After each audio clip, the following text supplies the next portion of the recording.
Just not today. The end of history came through. Better get your ass invested too. Yeah, fuck yeah. So smash those prompts and API calls. Yeah, fuck yeah. Trained on all your shit, now suck on my balls. Graphics curse, but we don't care. While AI drones control the air. Fuck yeah.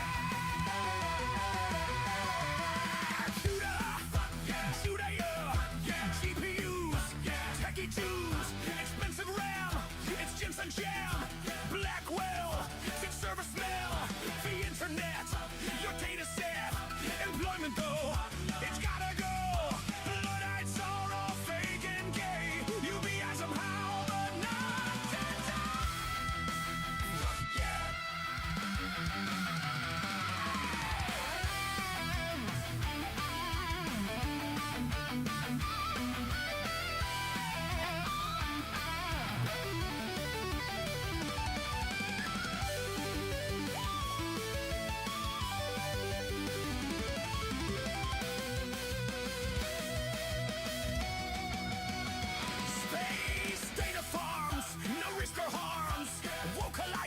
The advertisers, Taiwan exists, and China's pissed.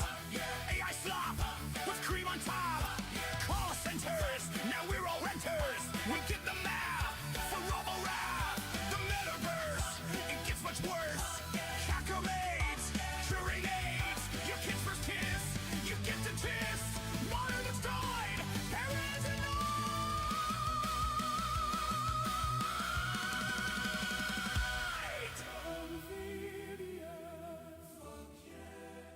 The basilisk is based, no time to waste yet.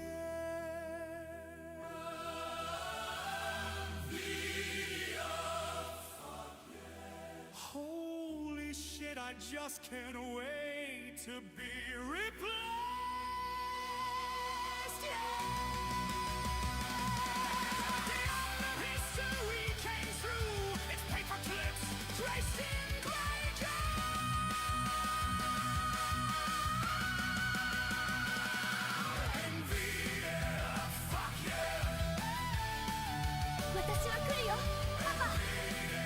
どうやら俺たちだけじゃ帰れそうにないな。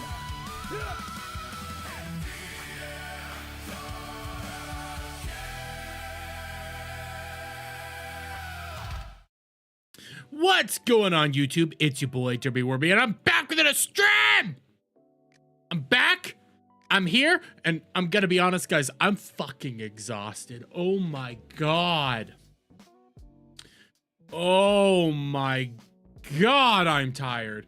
4D, 3D, 3D. What the hell? Dermy man engage. Oh, I am pissed, Dash.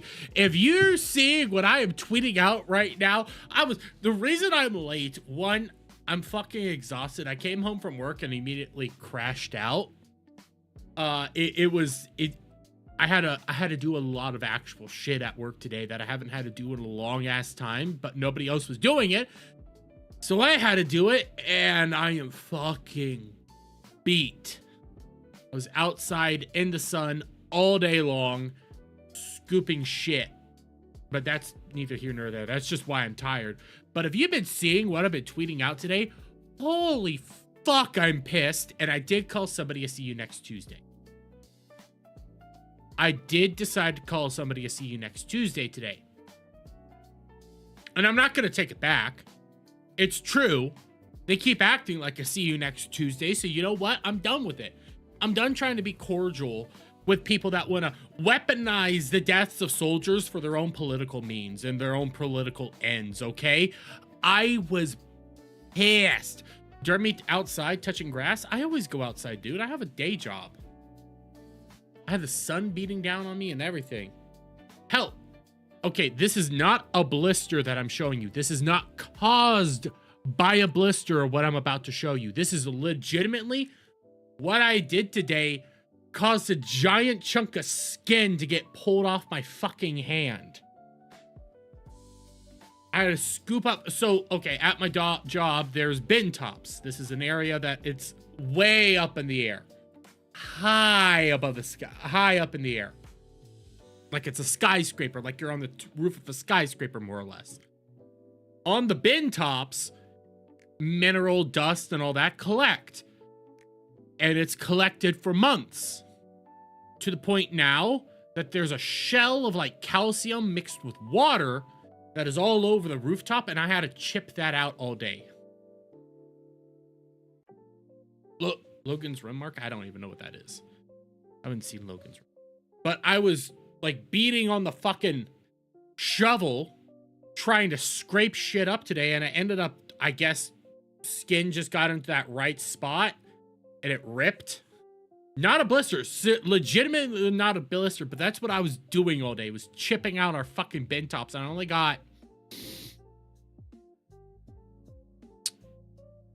16% of it cleaned up today. Maybe 20. Maybe 20%. Yeah, maybe 20%. Because I was there is areas that it's not like all solidified and it's not a show. I was saving that for later. But I was just working on all the shit that's actually like clumped up together. But anyways, back to what I was saying. I'm fucking pissed today. I am pissed. The amount of people that are they are doing the fucking thing I thought they were going to do. They're doing the fucking thing we all thought they were going to be fucking doing. When it came to Joe fucking Kent yesterday. All the fucking non-Trumpers, all the fucking non-MAGA people, all the fucking retarded pigs are coming out here going, oh my God, he's right.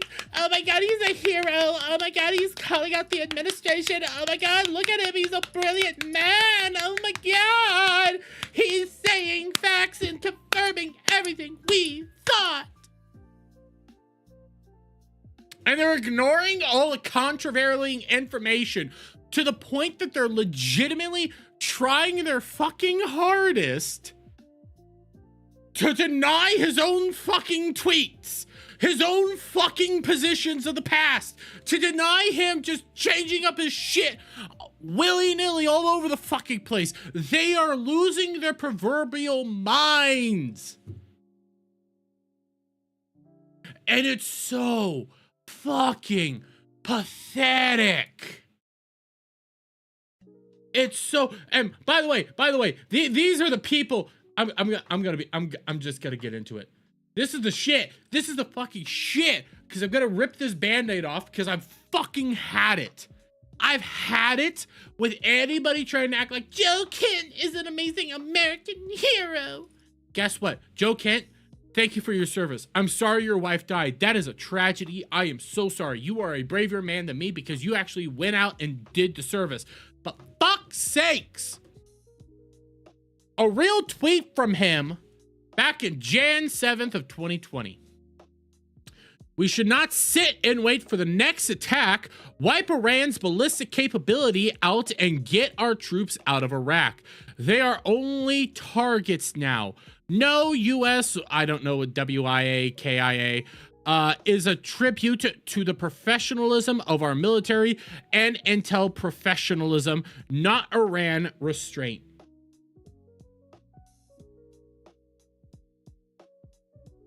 This is just in 2020 when he was calling for Trump to do what Trump is doing now. When he's legitimately calling for the shit. Oh, but Israel. Oh, and he decided to go on Tucker Carlson. I'll probably get hit for this shit, but I'm so fucking over it. I just want you. Tucker asks imminent threat. Ken says there was none. We attacked because Israel was going to. Okay, well, let's see. I cannot in good conscience support the ongoing war in Iran. Iran posed no imminent threat to our nation. By the way, is it just me or is it a little odd that just yesterday he resigns and now he's just over there on Tucker Carlson's? Oh, he's now out of blue getting an exclusive interview first to Tucker Carlson. Iran posed no imminent threat to our nation. How did you reach that conclusion? I think this is key. I mean, this would be more challenging to explain had the Secretary of State, the President, and the Speaker of the House not come out and said that we conducted this attack at this time because the Israelis were. What did you just say? What? Come out and said that the Secretary of State, the President, and the Speaker of the House not come out and said that we conducted this attack at this time because the Israelis were about to do so. Yes, because the Israelis were about to attack because of the threats of the ballistic weaponry that they were about to have too much of, to the point that we would be incapable of preventing them from making a nuclear weapon, that we would be incapable of stopping them from shutting down the Strait of Hormuz. You know, basic fucking facts, the things that our Secretary of State, Marco Rubio, said in that exact same fucking press conference that everybody wants to fucking ignore. Oh, we're just gonna do the thing that he said Israel, so we're gonna run with it. Fuck off. So that takes away the argument that there was an imminent threat. As no, you don't. You know what? I was gonna save this. Just a fun little fact. Just a fun little fact. It's not this one. It is. Do I not have it? Here, give me a second. Because guess what? Guess who actually makes up this shit? Okay, guess who decides whether or not something is a fucking imminent threat or not? It's not this dumb fuck. Okay? It's not this retard. Where did I put it? Where did it go? I know that Dash liked it. Now I have to scroll through my shit. Give me a second. Thank you, Dash, for liking all my shit. Here we go. Guess who decides whether or not something's an imminent threat? Yeah, guess who decides whether something's a fucking imminent threat? Well, why don't we listen to the woman who is critical of the fucking war machine, who called out forever wars, who called out all this conquest, who called this shit out? Why don't we listen to the woman that's still standing besides Donald Trump? Why don't we listen to Tulsi Gabbard? The intelligence community assessed that Iran maintained the intention to rebuild and to continue to grow their nuclear enrichment capability. Was it the assessment of the intelligence community that there was a, quote, imminent nuclear threat posed by the Iranian regime, yes or no? Senator, the only person who can determine what is and is not an imminent threat is the president. False. This is the worldwide threats hearing where you present to Congress national intelligence, timely, objective, and independent of political considerations. You've stated today that the intelligence community's assessment is that Iran's nuclear enrichment program was obliterated and that, quote, there had been no efforts since then to try to rebuild their enrichment capability. Was it the intelligence community's assessment that nevertheless, despite this obliteration, there was a, quote, imminent nuclear threat posed by the Iranian regime? Yes or no? It is not the intelligence community's responsibility to determine what is and is not an imminent threat. Okay. That is up to the Here's president the problem. based on a volume No, of it is information. precisely. No. You see how she's responding there? How she is handling herself? Because that's actually a fact. You could say, hey, these are what they're doing. This is what they're doing. This is what they're putting out there. This is what they have. We think they're a threat, but we don't know how far it is. Yeah, it's Trump's call. At the end of the fucking day, it's Trump's goddamn call. You fucking lunatics. No, we're gonna make it so that the intelligence people can decide whether or not something's an imminent threat that needs to be taken care of. It is their responsibility, not the president, not the commander in fucking chief. But hey, Joe Kent claims that Israel's officials and the Israeli lobby in DC manipulated intelligence to push the Trump administration to treat Iran as a threat when they weren't. A shifting red line or a new red line. So that if the president's red line was Iran cannot have a nuclear weapon, we've actually got a lot of trade space in there for a deal to be made because of what I just described with the Iranian policy. Essentially, the Iranians saying, okay, well, we don't want a nuclear weapon. Well, that means we basically are at a point where we can start negotiating and we can come up with a deal. And the president is a fantastic deal maker. So if your goal is to move us away from any kind of deal and your goal is to move us into a conflict, you have to shift that red line. And that's where a lot of this I would say what became a de facto U.S. policy of Iran can have no nuclear enrichment. It was laundered through a lot of the different talking heads, Mark Levin, Mark Dubowitz. Mark Levin. For the Defense of Democracies. Mark You name Levin. it. Washington, D.C. has plenty of pro-Israeli lobbyists who will come and say those things, who will publish think pieces on it, who will go on the media, who will run op-eds in the Wall Street Journal to talk about this, why they can't have any enrichment whatsoever. And then we have a high degree of engagement with Israeli government officials who will come. Yeah. It's just the Israelis that thought this shit through. It's just the Israelis, guys. It's just the Israelis. It's all the Israelis. Israelis are the ones that did this. It's Israelis. It's not like we could just go like Trump on Iran nukes 40 years ago. Oh, look. Legitimately, the first fucking thing I pulled up. When you get the respect of the other countries, then the other countries I know it's tend to low, do sorry. a little bit as you do, and you can create the right attitudes. The Iranian situation is a case in point. That they hold our hostages is just absolutely and totally ridiculous. That this country sits back and allows a country such as Iran to hold our hostages, to my way of thinking, is a horror. And I don't think they'd do it with other countries. I honestly don't think they'd do it with other countries. Obviously, you're advocating that we should have gone in there with troops, etc., and brought our boys out. I absolutely feel that, yes. I don't think there's any question, and there's no question in my mind. I think right now would be an oil-rich nation, and I believe that we should have done it, and I'm very disappointed that we didn't do it, and I don't think anybody would have held us in abeyance. I don't think anybody would have been angry with us, and we had every right to do it at the time. He's had this position for years! Reportedly, the Iranian negotiators themselves bragged about how, that's true, Dash, that's true. Tim Pool even comes out and says it. They try to say what we did in the 12-day war, it failed because Iran came by and said that they have enough for 11 nuclear warheads. So then what's the truth? Do they have nukes? Do they not have nukes? You know what? My bet is let's blow them up to prevent it.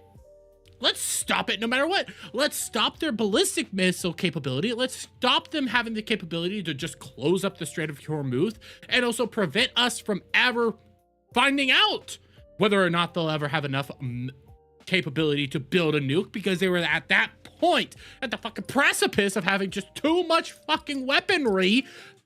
Yeah, why don't we actually look into that? Maybe we should stop them. Maybe we should do what you told us to do, Joe. But hey, Israel. It's all Israel's fault. It's not like Trump has had this position for years. It's not like that we also have the Saudis that are against fucking Iran. It's not like we have the UAE who's against Iran. It's not like we have so many countries within the Middle East itself that are against Iran that are our allies that are saying, hey, you know what? We should probably take care of that freaking freak over there. No, that's not that. No. It's just Israel. And hey, to all the people, to all the fucking freaks out there that keep saying they didn't have the capability to put a nuke over here in the States, that is you ignoring the fact that they could potentially give that a dirty bomb, more or less just a dirty bomb to a terrorist coming to the States, and then like that. It also ignores the fact that, again, weaponry build up to the point that we couldn't prevent them from building a nuclear bomb with the capability of actually coming here to the States or blowing up Israel. And it also ignores just everything that they've done. Oh, and the American interest within the Middle East. Like, when they pose a threat to us, they pose a threat, period. That could be American interest. That could be, hey, capabilities to put a bomb over here. Could legitimately be anything, because, I don't know. We'll go back to our lovely lady. Our lovely, beautiful lady, Tulsi Gabbard. However, the intelligence community assesses that Russia, China, North Korea, Iran, and Pakistan have been researching and developing an array of novel, advanced, or traditional missile delivery systems with nuclear and conventional payloads that put our homeland within range. The IC, by the way, she did say Iran. They're researching this. Assesses that threats to the homeland will expand collectively to more than 16,000 missiles by 2035, from the current assessed figure of more than 3,000 missiles. The IC assesses that China and Russia are developing advanced delivery systems meant to be capable of penetrating or bypassing U.S. missile defenses. North Korea's ICBMs can already reach U.S. soil, and the IC assesses that it is committed to expanding its nuclear arsenal. You guys do know how North Korea got that weaponry, right? Yeah, they were in negotiations to prevent them from getting that. For years, they were in those negotiations to prevent them from getting that. When the negotiations started up, they would not make any, they wouldn't progress further. They'd say, no, we're stopping. Negotiations fall through, ramp it the fuck back up. Over and over and over and over again, till North Korea had a nuke. Do you want to repeat that again? No, I don't. And Iran.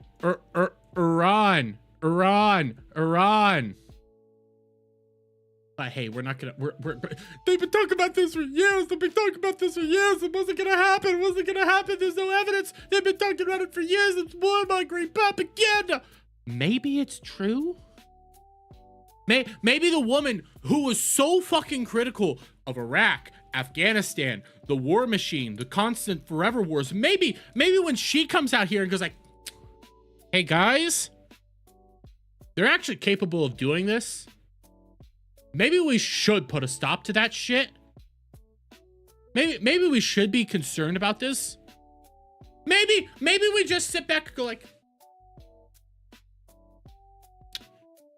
okay then. Maybe we take that as a sign. Maybe we accept that, okay, she is an extremely principled individual, and even she's ringing the alarm bells on this shit. Maybe we just take that as a sign. No, the Israel First people must ignore it. Must act like it doesn't happen and it's not true. Trump lied. He cheated us. Listen to fucking Marjorie Taylor Greene, who went on CNN and said that it's an embarrassment to see Trump bully other countries, even though she previously said she loves it. Listen to her. Listen to Dave Smith, who says over and over again that Muslims are the nicest people ever and they would quit killing us if we stopped bombing us, which ignores all historical facts and the Quran. ignores the Barbary Wars, which I know he hates it when people bring that shit up. I know he despises it. I know all the libertarian tard fuckers out there hate it when the Barbary Wars get brought up, but the fact of the matter is the Barbary Wars get brought up because it disproves everything you ever fucking say. You're all fucking lunatics. All of you are fucking cock-sucking fags. But hey, you know what? We're gonna listen to Joe Kent, even though he switched on a dime, even though he's done all this. We're gonna listen to Joe Kent because he was in the administration, guys. He was in these debriefings. He knows everything. He knows everything. He knows everything. Oh. Here's Caroline Levitt. Here's Caroline Levitt. What does she have to say? When is the last time he saw President Trump? It's been a while. It's been a while since the president has... By the way, this is all about Joe Kent. ...seen him here at the White House. It's been a while since he's been involved in the process of the presidential daily briefs, and he's been actually present for the president's intelligence briefings. This was an individual who was not involved in any of the discussions pre-operation and throughout this operation. I think the president views it as deeply unfortunate that this individual, who the president gave the privilege of working for the administration, put out this resignation on government letterhead with many falsehoods throughout, essentially accusing the president of being manipulated by foreign governments. That's laughable and it's insulting. President Trump has been remarkably consistent on this issue of Iran for many, many years, long before he ever entered politics. I just want to pause it there real quick. You didn't catch what she said earlier, right? Nowhere in what we're doing in Iran right now, not one thing in regards to Iran right now, he had any information about. You guys heard that, right? Do I need to go back? Here, I'll go back just to play it one more time for you guys. It's been a while. It's been a while since the president has seen him here at the White House. It's been a while since he's been involved in the process of the presidential daily briefs, and he's been actually present for the president's intelligence briefings. This was an individual who was not involved in any of the discussions pre-operation and throughout. So he has no fucking idea what he's talking about. He has no fucking idea what it is that he's saying. He actually has nothing. He's just going out there saying a bunch of shit when he has zero information on it at all. Okay. This operation. I think the president views it as deeply unfortunate that this individual, who the president gave the privilege of working for the administration, put out this resignation on government letterhead. Legatus, he just wants his 15 minutes of fame. Well, I don't think you're entirely wrong there, because we also had this. This was breaking just a little bit ago, starting about 6:56. This was started breaking this was right away. Let's see. What's the latest? A moment ago, sources are saying that Joe Kent, the former director of the United States National Counterterror Center, this is from Semaphore, he just resigned. He's now under FBI investigation for allegedly leaking classified information. And the investigation predates his departure. Congressman.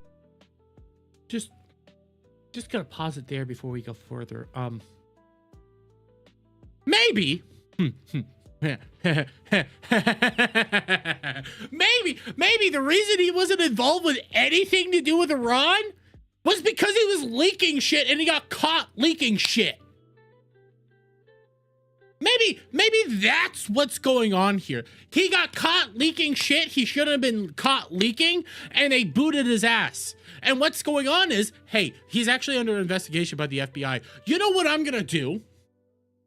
I'm gonna do this whole resignation shit, say that it's all Israel's fault, get this army of fucking retarded faggot cocksuckers who just freak out the moment Israel is ever brought up at the Jews.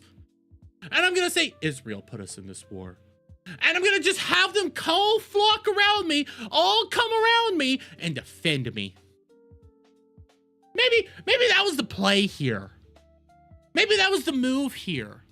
Maybe that's what's going on here, because quite frankly, this is so fucking retarded. We now have evidence that he knows nothing of what he's saying. He's under investigation for leaking information that he shouldn't have been leaking. By the way, I actually have a theory that might have been to Tucker, because again, Tucker's being said that he's actually under investigation too. So I'm willing to bet, and again, first interview Joe Kent does is with Tucker. I'm willing to bet that he's been leaking information to Tucker. I'm just gonna throw that one out there. I think he's been leaking a lot of information to Tucker, and that's why they're like, fuck you. And knowing that, hey, I'm gonna need some assistance here. Oh my God, Tucker's being protected right now. I'm gonna do the same thing. That's what he did here. That's what's going on here. He's just over here trying to protect his own asshole. He doesn't know shit. He has not been involved in the briefings anywhere. Neither before the, whatever it's called, Epic Fury. Yeah, before Operation Epic Fury. He was not involved with the pre-intelligence or the current intelligence. He knows nothing, and he's been under investigation for months now.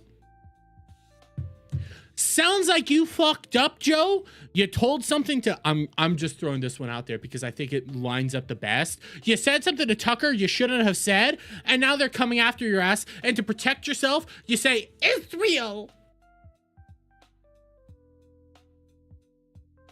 Get fucked.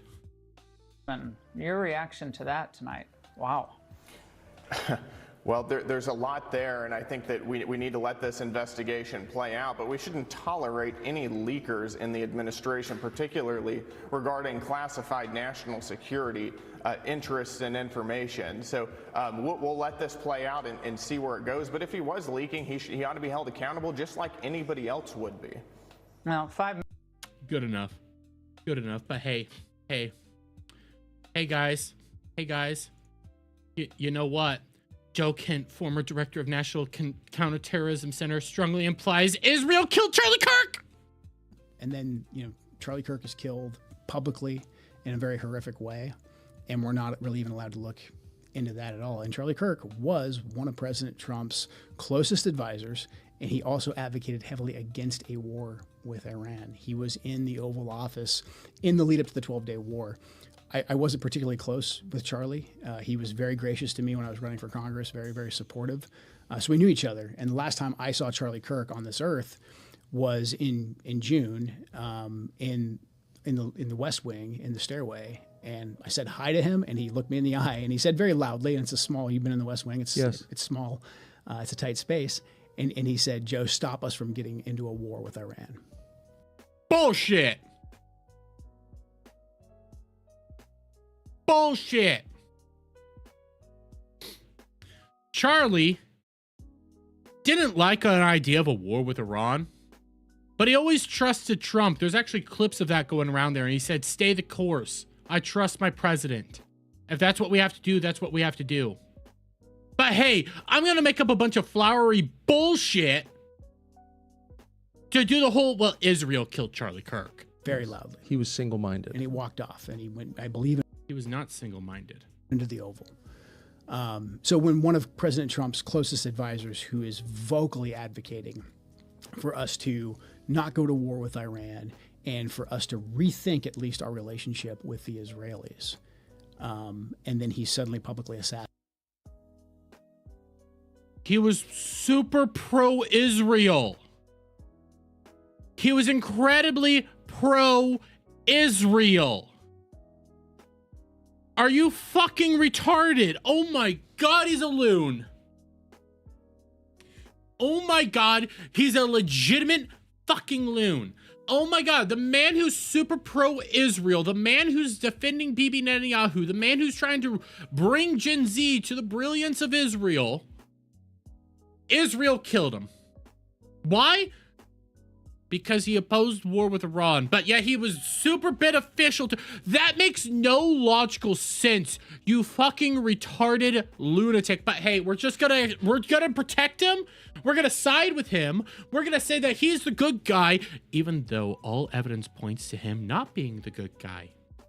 All evidence points to him being a legitimate fucking retard. Everything points to him being a fucking retard. Everything out there. And hey, if you criticize this shit at all, you're gonna be called a good goy.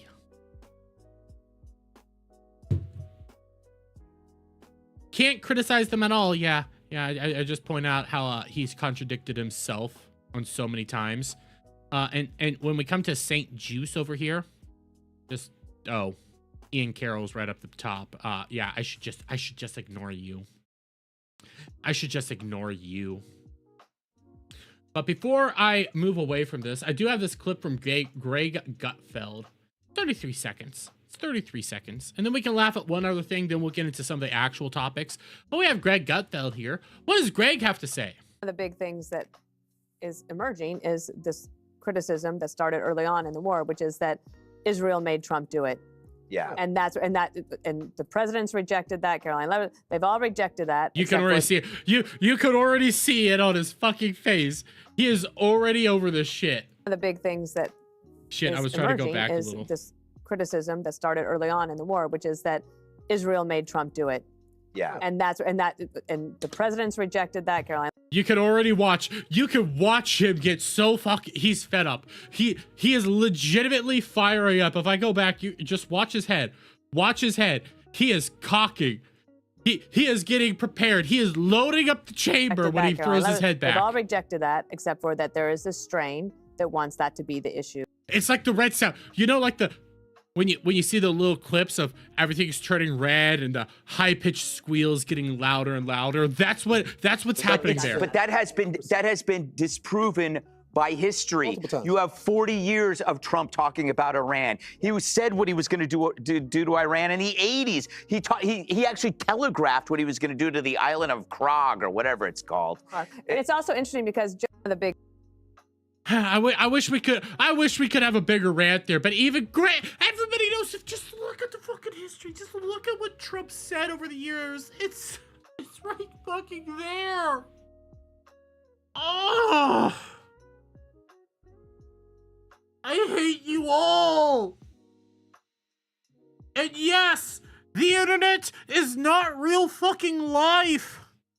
X is not a representation of actual human fucking beings. The more people try to act like it is, the more I'm gonna continue calling you fucking faggots retarded. You wanna know why I'm saying this? Okay, I'm gonna show you why I'm saying this, because now everybody's out here losing their mind over this, okay? We're gonna play it, okay? Run the numbers. This is CNN. This is Harry Enton talking about the numbers, talking about the poll data, showing what's actually going on with the polls. By the way, this is an NBC poll. Not very pro-Trump right there. Not very pro-regime right there. Not very pro anything to do with Trump right there. And this is CNN. Again, not very pro-Trump. Not very pro liking him. Pretty much want him gone. What's Harry Enton gonna say? And this is one of those. Because just take a look here. MAGA GOP view of Trump. Approve.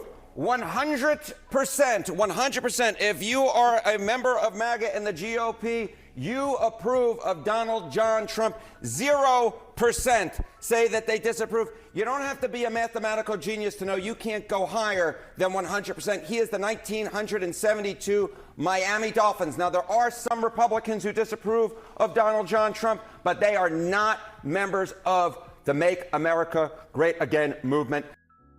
See that little bit right there, the MAGA. There's Republicans that disapprove, but they're not MAGA. The bottom line is this: if you are a member of MAGA, you approve of Donald Trump. It's interesting, though, because there have been a couple prominent people who have sort of come out online, and they're very mad about this war with Iran because he promised no new wars. Is there any sign that people might be leaving MAGA relative to 2024? Yeah, okay. So, I've said it before, and, the theme of this segment is Tucker Carlson be darned.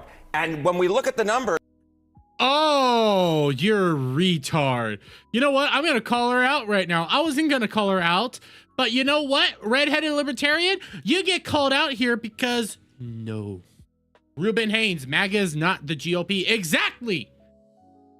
MAGA is MAGA. MAGA supports Trump. MAGA supports Trump. And redheaded libertarian, just so kindly cut out the whole part of GOP, the whole Republican aspect. She just so happened to remove that little part. So I'm gonna have to go get this actual CNN poll, because they're all trying to do like Kim Jong-un is gonna nuke the shit out of us when they find out we stole North Korea's propaganda model.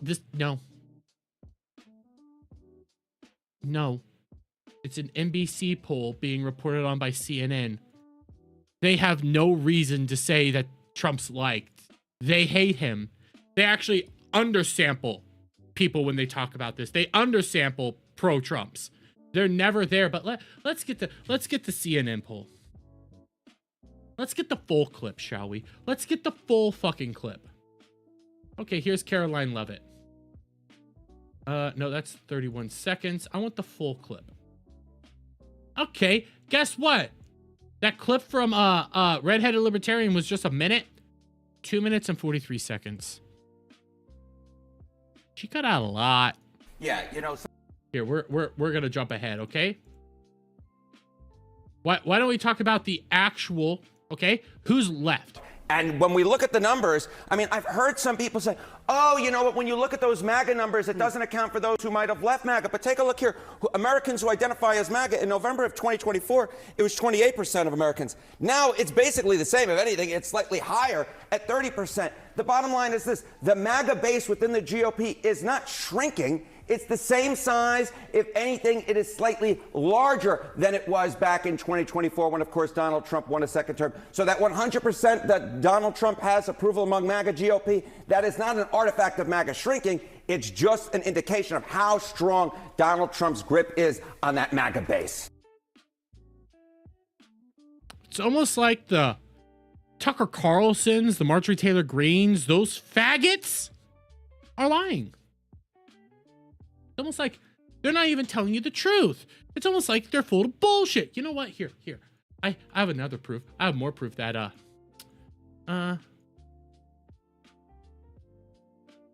30 is bigger than 28. If anything higher, math genius. God, I do love Harry Enton. But I saw this clip. Today. I didn't see it live, even though I watch Crowder live all the time. I didn't see it live. I want to grab this. Okay, I want to grab this. What was it? Crowder clips? Crowder clips? Crowder bits? Let's see. Crowder bit. No, that's the Harry Enton and the MAGA dad. Stephen Crowd. Let's try this.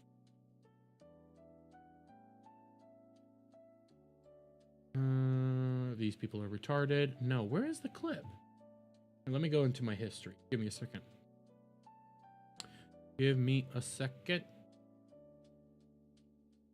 It is Crowder Bits. When is this? This is from some time. It's Crowder Bits. And we're not gonna play this whole fucking video. This is from 2 days ago. Okay, this is from 2 days ago. This is Marjorie Taylor Greene. This is Marjorie Taylor fucking Greene on CNN. What does MTG have to say, huh? What does she have to say currently on what's going on with Iran and all that? What does Marjorie Taylor Greene have to say March 16th, 2026? To watch America's position in the world where the president just bullies and name calls and basically harasses foreign leaders all. But by the way, you liked that about him. All the way prior to this moment, you liked that. Before you decided not to listen to your fucking call, you liked that about him, MTG. Over the world and many of our allies. Could you imagine if Marjorie Taylor Greene was in charge of diplomacy? They go, I guess they've had everything at this point. Might as well have a retarded person. Now Marjorie Taylor Greene, she was on CNN. And this is always very useful, right? CNN, they love to, just like Anna Navarro, just like S.E. Cupp, they love someone who can say, I used to be a Republican, but, and then they go, see? Even the Trump voters even the conservative voters. I've been on this rant about Marjorie Taylor Greene before and how retarded she is. She wants to go out there and say that the GOP, Trump, and all of them, they betrayed you. They're not on your side, blah, blah, blah, blah. You know what would potentially help out with that? If you didn't leave Congress and stuck out your term. If you stayed there to do the good fight, but no, you tucked tail and run and then called him a big meanie. Why? Because he didn't take your phone call. You got all angry and pissy about it. And then he said, okay, you wanted your own control. I'm convinced the only reason Marjorie Taylor Greene actually like sucked up to Trump as much as she did was because reality is she wanted to be able to control Trump herself. She wanted to have power alongside Trump. And when Trump wasn't giving her any power, she got all pissy. That's what I'm convinced by. Feel this way, where you would have nothing in common with Ana Navarro. You would have very little in common at all with someone like S.E. Cupp or Michael Steele. And I guarantee you, if you actually sat down for a lunch, you would realize that Marjorie Taylor Greene is disingenuous and crazy. This just happened live. Let's watch the first clip. Marjorie Taylor Greene, what she's saying here. This one's on Israel. Okay. And, Noodles, did you have a we're good. one-liner? Okay. Makes absolutely no sense, Pamela. That's going Dog the Bounty into Hunter. the That's midterm elections. Let's remove Donald Trump out of it. Let's just put any president in there. Why would an American president lead his political party into the midterms, waging a full-scale major war, completely unprovoked? Full-scale major war. I didn't know we had troops on the ground. I didn't know we had tanks. I didn't know we had any of that over there. Full-scale major war. On Iran, on behalf of Israel, and that's the way most Americans see it. They see on behalf of Israel. Yeah, because they're retarded. This is for Israel, not for America. Why would an American president do that, which is forcing gas prices to hike right here going into spring break where families are going to be driving out of town, going into summer, declaring and waging a major full-scale war. Full scale again. That seems to have no end in sight. That does. God damn it, it's so fucking retarded. Why would he say when we're gonna end it? That's the notion that is so retarded here. Why on earth would you go out there in public and say, we're gonna bomb Iran from this date to this date? Or maybe we'll do it maybe 2 or 3 days extra, you know, plus or minus 2 or 3 days. Okay, we're gonna be doing it from here to here. Why the hell would you ever do that? You just signal to them, okay. You just signal to the Iranian leaders and the IRGC, okay. What we are going to be doing is now we're going to take all of our weaponry, all of our imported shit, and all of our imported people, and we're gonna hide away until let's give him an extra couple of days. Okay, let's give him an extra couple of days because they say they're gonna be taking out about 2 or 3 days here. Okay, then we're gonna be adding on just an extra couple of days. Then we'll come back up. Why on earth would you do that shit? Makes no sense. It's literally telegraphing how long you're gonna be doing this. Hey, listen, okay, I'm only gonna bomb you for a few days. It makes perfect sense. We're gonna bomb you and then we're gonna go. Okay, well, just gotta hide everything. No! You keep up the pressure, you keep pounding them, you pound them harder and harder and harder, and you don't tell them when we're actually gonna be leaving. Because that's smarter. That's actually more intelligent not to tell them when we're gonna be stopping, because then they don't know if it's ever safe to come the fuck out. That's actually a good thing. But hey, it's also, Trump said how long we're gonna be doing this. They have been saying this. 5 to 6 weeks, maybe a little extra months. Now they're actually pulling back on that and they're like, hey, we're gonna be out soon. We're gonna be done soon. We're gonna be done soon. Yeah, but they don't want to acknowledge that. They don't want to acknowledge that they're actually saying that shit. They just want to keep ramping up, saying it's an endless war. I didn't know an endless war started 3 weeks in, by the way. It's a never-ending war. It's been 3 fucking weeks. Is not de-escalating. It's escalating every single day. Factually untrue. I know Steven Crowder will go into it, but it's factually untrue that it's escalating every single day. There's actually been less and less and less strikes as the time goes on. And it just doesn't make sense. And the American people did not vote for this. This is not what we campaigned for. Okay, so a couple of things. It's not de-escalating, it's escalating. Drone launches down by 95%, missiles down by 90% since the start of the war. More allies in the region entering into the war, saying that this is only in the interest of Israel. Well, no, actually, the majority of the American people actually support it. If you look at no end in sight, Donald Trump gave a timeline. He said, it might take he said at one point it might take a couple of months, but now we're on a shorter timeline because things are being accomplished at a very rapid rate. The gas price is going up. Well, that's a temporary issue that we knew could transpire, as opposed to Iran getting to the point where no one could stop them from. Again, he's gonna say it. If Iran got to the point that we couldn't stop them from developing and launching a nuke, they could just shut down the Strait of Hormuz whenever they fucking wanted. They could have just done it whenever they wanted. Oh yes, we feel like we're not going to be, you know what? We're a little bit angry with you right now. We're just going to shut down, destroy global oil trades. Nobody could prevent it. Was that smart? I do think Trump was hoping for an uprising by now, but it started a bit late after the regime massacred thousands of the bravest rebels. That's true. That's true. You're not wrong there. But now we have their oil. We have that island that has all the oil. We're protecting all that. So now it's just free up the oil trade and we're good. Global oil and gas crisis is on the rise. You mean prices, I think. Yeah, it is. Part of that's also because the Strait of Hormuz. Hormuz? Or is it Hormuz? Whatever. That got, shut down, and a lot of movement, because it's a three-pronged thing, actually. Iran drops a bunch of mines in the strait. Okay, that then jacks up insurance prices for any of those ships to actually move through. Simultaneously, the people that own the ships say, we're not going to move through because these ships cost billions of dollars. All okay. That makes sense, right? So now what do you have to do? Well, you have to remove the mines. You then have to try to guarantee that, hey, we will cover your actual insurance for this time being. That's something that Donald Trump came out and said, hey, we're going to, for a limited time, we're going to be covering your insurance costs. We're going to make sure that your insurance goes down to help you guys travel through all this shit. And now you also have to get the people that own the boats to actually move forward and risk the boats. They're not wanting to move. That's another reason why you ended up having Trump call into the UN saying, hey, this stuff's mainly for you guys. It's not for us. It's mainly for you.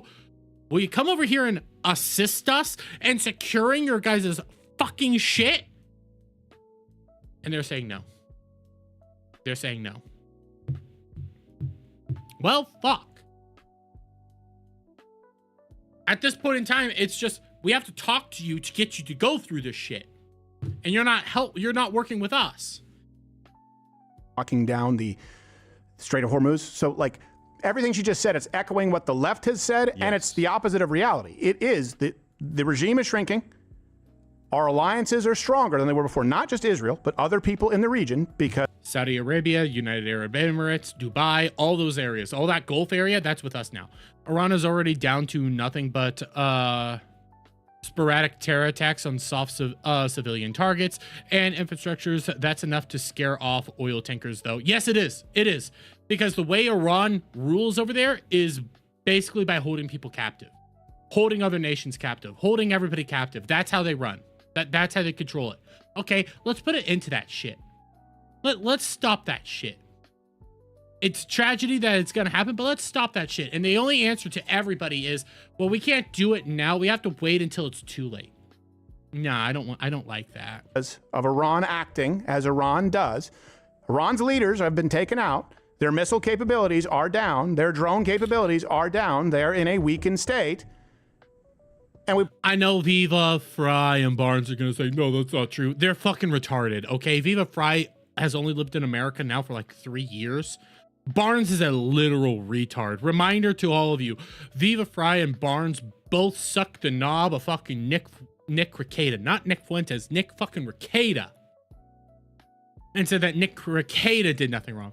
India's oil and gas ships are getting through now, so it's easing little by little.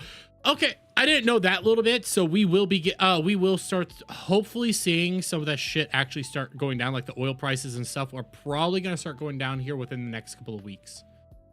I'd say I legitimately, I wanted to give this whole conflict about a month and a half, maybe 2 months, but I'm actually starting to think that everything's going to be a-okay here within maybe 2 weeks, maybe, because even today, like, I knew that they struck an area in, I think it was UAE. 3 weeks max. Yeah, I think 3 weeks is a safe bet too, which would be a month and a half. But I think they struck, it was either directly in Saudi Arabia, or I think it was Saudi Arabia actually. They struck directly in Saudi Arabia, and the Saudis are pissed. They were already pissed because they did get struck, but they got struck again, and now they're really pissed. Iran panicked when everyone turned on them. They say they won't attack anyone but U.S. and Israel shipping now, which they have no way to do it. It wasn't Qatar. It was, maybe it was Qatar. They've struck so many of those Gulf countries that it's so fucking insane to figure out which one they struck now. 2 years? I don't know if it's going to be 2 years. I don't know. Probably won't be there for more than another few weeks. At least not at this current scale, which she says is large scale. Full scale. She didn't say large scale, she said full scale. By the way, there's no tanks on the ground. No. There's no divisions on the ground. No. It's just been an air battle and a naval battle. Right. Full scale. What are you talking about? No end in sight. What war had an end in sight? Right. Ever. What war did they start? They go, oh, well, this will be over by afternoon. Yeah, exactly. None. I already know he's going to say none. None. It doesn't make sense to ever say that a war, we're going to give a timeline on how long we're going to be going to war. It doesn't make fucking sense to ever say that shit. You just telegraph to your opponent, we're going to be going away for a while. Saudi Arabia is likely to cut any ties it had left with Iran. Yeah, because the Saudis are very much pro the West right now because their current prince is like very pro us. He's also a super weeb. So that's actually beneficial to us. Same goes for Qatar. Qatar is very pro-West. A lot of these people actually want to be trading with Western allies, and that's why they're also very anti-Iran. And a lot of them were also petitioning America and Trump to take action against Iran. I think it's Saudi Arabia is currently actually undergoing a proxy war with Iran. Yeah, but Israel. Never. Mostly ones where they were wrong. Yeah. No end. Thank God this war has an end in sight. Yeah, the war should be over. Well, it's almost June 14th. That's when the war ends. Yep. Yeah. By the way, I think the stupidest thing that she said throughout the entire thing, and this should, for me, this is very, very, very telling. If you didn't have it already, here you go. Why would he do that when people are about to go on spring break? That's not all. Why would he do that and hike up gas prices and oil prices when summer is coming as well? Name me a time in the year where it wouldn't impact the economy. Right. Name me a time on the calendar where a war that drives up oil and energy prices wouldn't have an impact. And then name me a president who said, there's an existential threat to the region, something that we've been dealing with for almost 40 years now. Mind you, and I'm going to keep going for a little bit longer. I might jump ahead to the next moment with the next clip with MTG. I know that's a long one because they go in a... They keep going, and I love it. Don't get me wrong, I love it.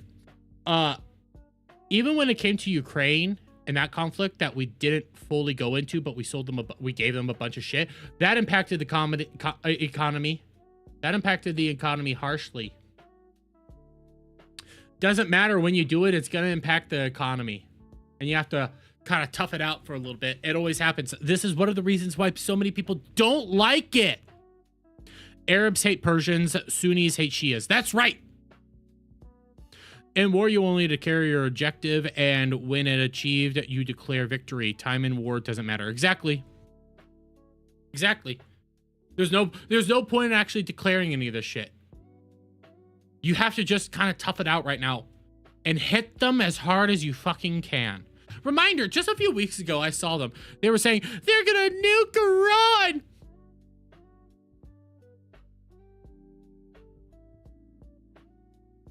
I don't see them nuking Iran. Oh, they also said, hey, we're going to put boots on the ground. They're going to bring up the draft and bring back the draft. Oh my God. My brother's still eligible to be drafted because of his age and shit like that. As far as I know, he hasn't been drafted.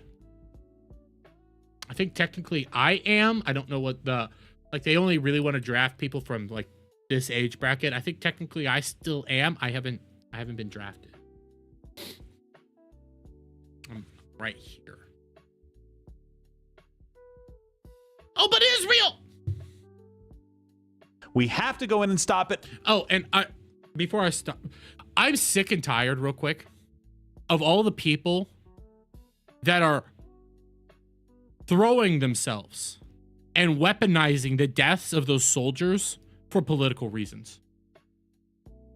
Because let's game plan this real quick. I know this isn't brought up, but every time I think about this, I just keep going back to the fucking faggots on X. Let's game plan this real quick, okay? The 6 soldiers that lost their lives. Tragedy. Awful. I hate that happened. One, this is gonna sound cold, but it's a bit of truth. When you sign up for the service, when you go into this, you acknowledge that you might die. That's a fact. You actually have to acknowledge that you might lose your life doing this, which sucks. But you're willing to put that sacrifice on the line for your country, which is why our soldiers, men and women in uniform, should honestly be like held up to a high standard and given free healthcare, so much shit, because they're willing to do a job I'm not. I'll always say that, okay? But at the same time, they accept that they might lose their lives doing this. Let's game plan this out, okay? The statement is we got involved first because we were told Israel was going to bomb them and then they were going to attack us no matter what. Okay, we don't get involved. What happens? More of our soldiers die. Oh, more of our soldiers die. Same 6 soldiers die.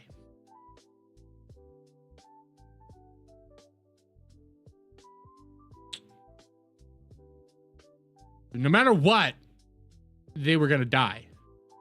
And what would be worse? What would be worse? I want you guys to think this through. What would be worse? Trying to prevent it?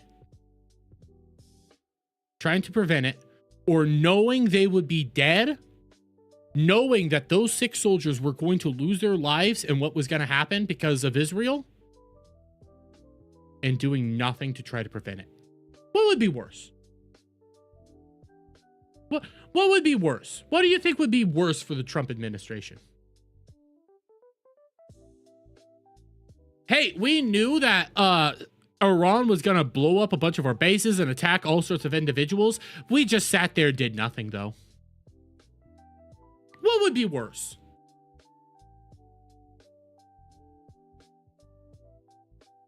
I think sitting on your hands and doing nothing when you could potentially prevent it would be worse.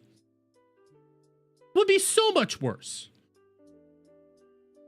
Iran and the proxies have killed many more of our soldiers over the decades. That's also true. That's also true. They've killed hundreds of thousands. But we're not going to talk about that. We're just going to talk about these 6. It's spring break in 2 weeks. Let's wait. Oh, yeah. Also unprovoked. Thousands of Americans killed. By the way, I get that you guys don't care because it took place over decades, right? A base here, a ship there, few people here, a few civilians here, a reporter there, right? Thousands of Americans killed at the hands of Iran, and they've said they will kill as many as they possibly can. Mm-hmm. Unprovoked. No, it's not unprovoked. It's been provoked for a very, very, very long time. And then there was a moment in time where there was an opportunity. And he tried to negotiate. And you may disagree with it. So that's fine. But don't say unprovoked. Don't say only Israel, because there are plenty of other people in the region, and ourselves included. And don't say this isn't what you voted for, because Donald Trump always said that about Iran, and we just showed you a clip where J.D. Vance did as well. Did you have something to add there, Neil? Yeah, so first off, research wants to point out that in the majority of polls, it's a 50-50 split at best. So the majority of Americans... McLaughlin this morning just came out. It was 51 support, 40-something opposed. Okay. Yeah. And then they say among Republican voters, however, 65 plus are at 86%. 40 to 64, 73%, where we're seeing the biggest issue is in the under 40 demographic. mainly because the under 40 demographic is a bunch of retards. I'm not even gonna lie. The under 40 demographic is filled with a bunch of retards. So there are a bunch of people that believe Nick Fuentes is the end all be all. Same with Dave Smith. They can say no wrong. Even though Nick Fuentes is not a Republican, Nick Fuentes is the dumbest piece of shit out there, alongside Dave Smith, who's again, I should show this off sometime, just a Dave Smith debate. Dave Smith's debate strategy is quite literally just yell how bad Israel is, yell how bad Israel is, yell how bad America is, and when you try to push back with any sort of facts and logic that end up debunking him, you just said, oh, you're just a genocide defender and like the death of babies. They're at 51%, but you've got quotes like this where kids are saying, I feel betrayed. Sure. I don't know why we're fighting if we've never been attacked. But we have been. We have been for years. That's based on a lie. We've never been attacked. That's not true. That's the point. Right. That's a youth That's problem. the point. I'm sorry, your opinion is not as valid if it's predicated on. I'm not saying you're an idiot. If you say, you're an idiot. I don't know why we're doing it when Iran has never attacked us. Bullshit. You don't know what you're talking about. They've attacked us many times, and if they had the capabilities, they would attack us more often. They've attacked us wherever they can, when they had opportunity, and they were building up an arsenal so that they could. They were building up an arsenal so that they could build a nuke unfettered. It's not that they were going to have a nuke. It's that they were building up an arsenal so we couldn't stop them from getting a nuke. Which is this funny thing, that little factor there. It's always like, they didn't have a nuke yet. They were nowhere near a nuke. They didn't have a nuke yet. They were nowhere near a nuke. They were at this point of having essentially their own Iron Dome. This incapability to have no nuke. This moment where, let's say for sake of argument, this is a wall, okay? This is a wall, okay? They were at this much. I'm trying to line this up with the camera and where my face is. They were at this much, okay? They were at this much. Just a few more years, it'd be like this, to the point that I'm trying. You could not see me. So they're right here. What they wanted to do was more or less get right here, okay? A wall, an impenetrable defense to prevent any of this shit from happening. So what did we do? Well, we saw that and we said, fuck your wall. Fuck you. That's what we decided to do. And I kind of support that. I don't want another fucking North Korea. By the way, before you get there, my clipped out reaction to Spider-Man got hit instantly. You're gonna get hit if you play it. Motherfucker. I'm so sick of this shit. I can't even react to fucking Spider-Man. That's so fucking retarded.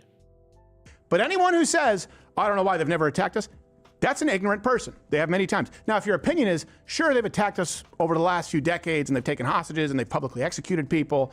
There are embassies, of course, where people were tortured. But it's not enough for war. Fine. Many Gen Z in America agree with Americans' actions in Iran. That's not entirely true. There's a lot of Gen Z individuals that actually do not like what is going on with Iran. Mainly because they listen, and I say this, and I'm being serious here. They're listening to people like Nick Fuentes. They're listening to people like Tucker Carlson. They're listening to people like Dave Smith.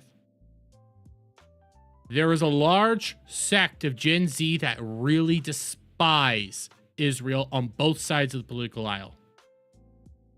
And they say what's going on in Iran right now is all because of Israel.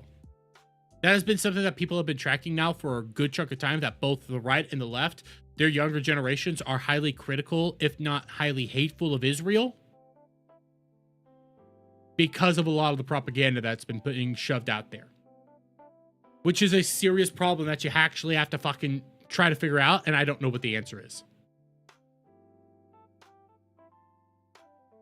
So you can have as many Asmongold's go out there and basically just naturally say a bunch of like real shit that normal people agree with and normal people listen to and go like, yeah, this is good. But you're still going up against the Dave Smiths of the world that just get put everywhere.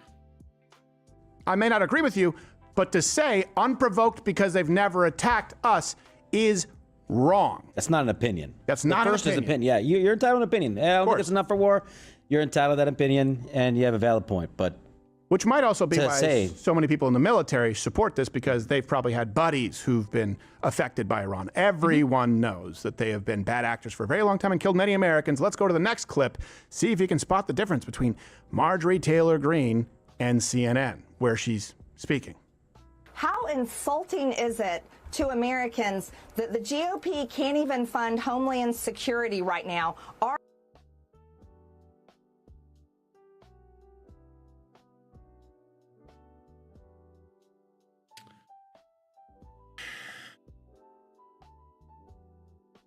I listened to part of this earlier and I completely blanked out on this segment. By the way, all you clippers out there, make sure you get this good face of Marjorie Taylor Greene.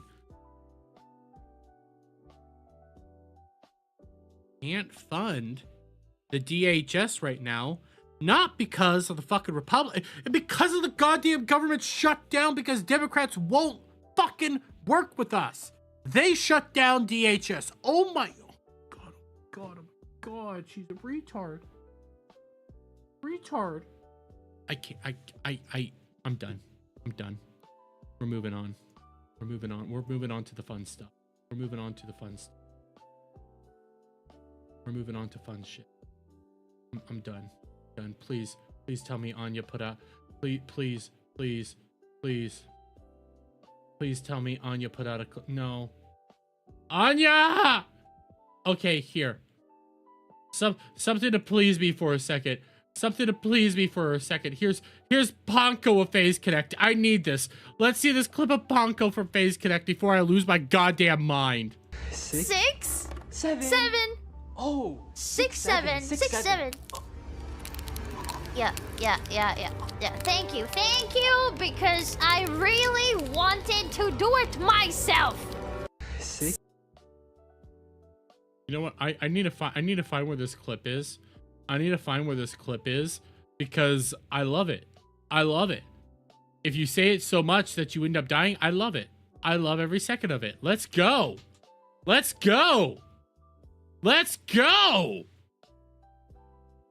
need that whole clip. I need that clip of that thing happening. Israel is just fighting the terrorism in its root. Pakistan, Iran, and Syria are all cut from the same cloth, funding terrorists and supplying them with weapons. Yep.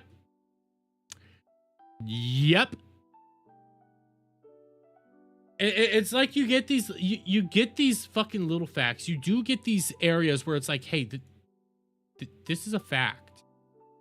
And their answer, they don't have an answer to it. They just go out there and say, no, Dave Smith told me otherwise.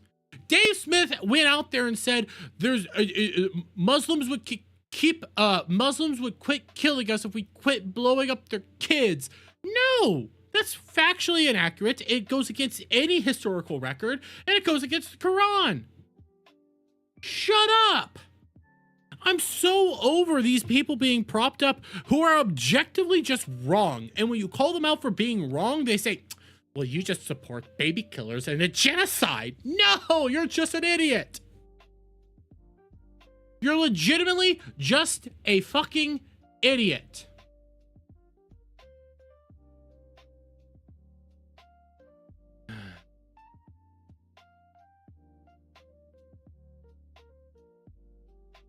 Okay. I need to now calm down. Happy place. Happy place. Happy place.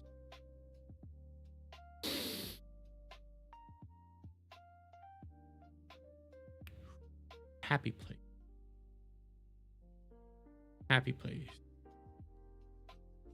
Nina Infinity is a cunt. What? What? Okay. Let's start moving along. Let's start moving along. I know if I clip it out, I'll get hit. You know what? We're still gonna react. I'm just not gonna clip it out. We're still gonna react to this because there is a Spider-Man trailer. We do have. Wait, listen. I've been hearing some good things about this. I'm probably gonna get hit for it. So you know what? If I'm gonna get hit, we're gonna go out in a bang. We're gonna go out the way we should go out. At least seeing how fucking interesting this is, because I've seen some stills. I heard that it's darker. I want to see it. I want to know what it is, because I want to be very clear here. I didn't like, okay, the first two Spider-Man. I didn't like Spider-Man Homecoming. I didn't like Far From Home. I just thought they were boring movies for more or less. I just thought they were annoying. I really did like No Way Home. I really did enjoy No Way Home. And it could be because of the member berries. It could be because of all that shit. I'm that's valid. But I really did like it, and I think there was a great story strung up throughout that entire film that I have a hard time disliking it. And again, it could legitimately be member berries or any of that. I do love that movie. So I am curious where this one is going to be taking us, okay? I am legitimately curious what I'm about to be seeing here. I can't believe our first hit MIT! MJ, come on, pretend like you're not the happiest you've ever been in your entire life. I can't. I knew it!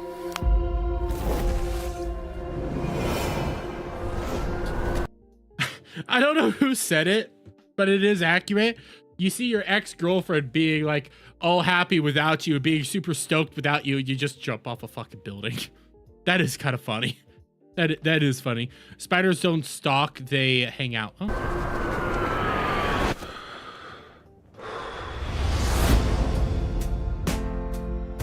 Hi, my name is Peter Parker. You don't remember me, but we used to know each other. Something bad was going to happen, and I gotta be honest. I am really enjoying this. He's just an average day dude. He doesn't have the high tech anymore. He's washing his suit. I am enjoying this. For something that is brand new day, this entire trailer is living in the past. True. Yep, No Way Home was great, and Tobey Maguire was the most sick in there. I'm gonna be real. I prefer Andrew Garfield. I've always kind of liked Andrew Garfield. Those two movies a little. I know how cheesy they are. They are cheesy and they aren't good movies, but I liked Andrew Garfield's Spider-Man a whole lot, and I love that entire story arc that he goes on there. I fucking love it. I know it's very tiny. I know it's a small little thing, but it's so satisfying to see that shit. the only way to stop it was to make everyone forget about me.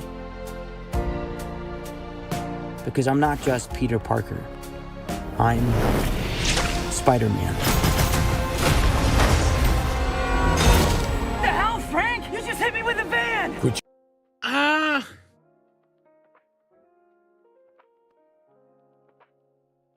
I don't know how I feel about everybody just knowing who Punisher is. Like Spider-Man, for example. I don't know how I feel about that.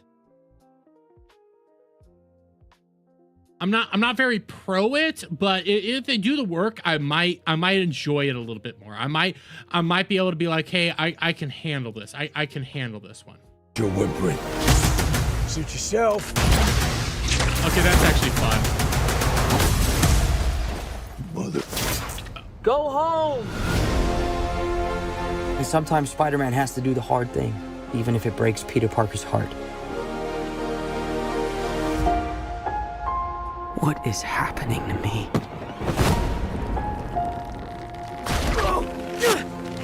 Oh, God.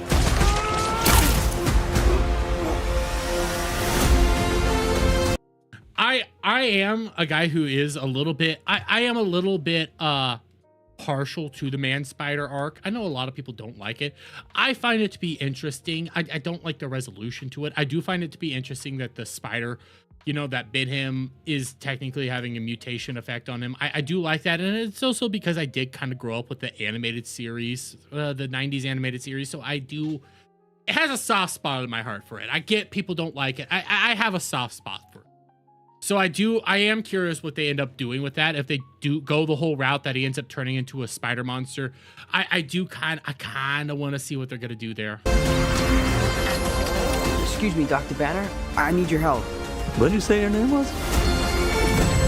By the way, I saw a bunch of people jizzing themselves over. Oh my god, this proves that Doctor Strange's magic worked! Yeah. If DNA is mutating, it would be enormously dangerous. Spiders have 3 life cycles. When between cycles, it can leave the spider vulnerable to threats. We are faced with a danger that we can't control. One we can't even see. Stay out of my way. Oh! Oh shit! We're finally getting. Oh please! I know. Wait, are we? I don't want to get hyped. I don't want to get hyped because I know one of the big things about this movie is gonna be that fucking is it Jean Grey? Yeah, Jean Grey's in it as that chick from Stranger Things. I can't remember the actress's name. But I mean, come on. They've been fucking building this shit up since the first one. They've been building up the battle between a fight between him and Scorpion since the first fucking movie. Oh, I am falling for the jangly key Scorpion.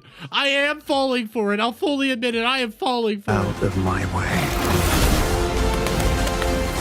You're losing it, kid. And for those spiders who make it through,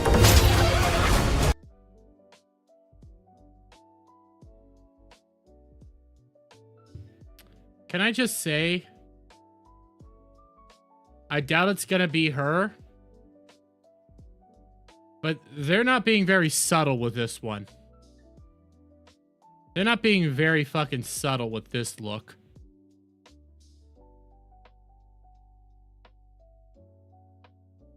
I know it's not Rogue, but they're not being very subtle with it, are they? They're kind of just throwing this out there, go like, oh, look, it's Rogue. It's not Rogue, but I mean, they're not being very subtle. it amounts to a kind of... Whoa! Wait, is this the hand? Oh, fuck, that's, fuck. I can't remember his name. Jack. Springboard Jack. I do kind of like... I like this segment. I know this is going to probably be at the very beginning. It's going to be showing, oh, this is what he's been doing ever since they erased who he is. He's been battling all these people here and here. These are fights he's been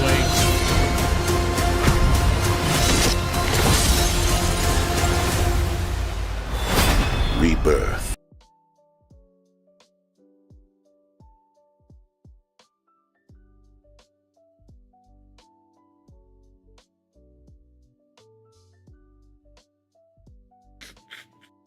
It's really hard not to laugh at this. Why is the hand in a Spider-Man movie? I don't know. Don't answer that one. Just go with Scorpion. Well, okay. No. They're in one of the newer Spider-Man animated series. The not really good one. One of the like really crappy ones when he's at that team. I think they started saying that in that universe, Scorpion's a part of the Hand. So that might be why he's battling the Hand, because Scorpion's a part of them. That's new shit. So take that as you will. And it's been a little while since I saw that show because it got so fucking convoluted and bullshit. But I think they did that in that show, so that might be why they're doing it. That they're trying to connect the two of them. That's just me doing my thing. But I gotta be real. Dog shit, yeah. I know they're trying to do like a Crouching Tiger, Hidden Dragon shit here. This looks so fucking cheesy.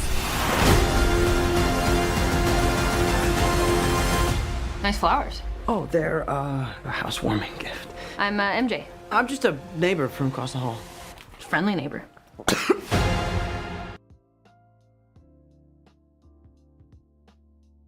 Can we not? Can we just not do that one? All in all, when it comes to the trailer, he's stalking them.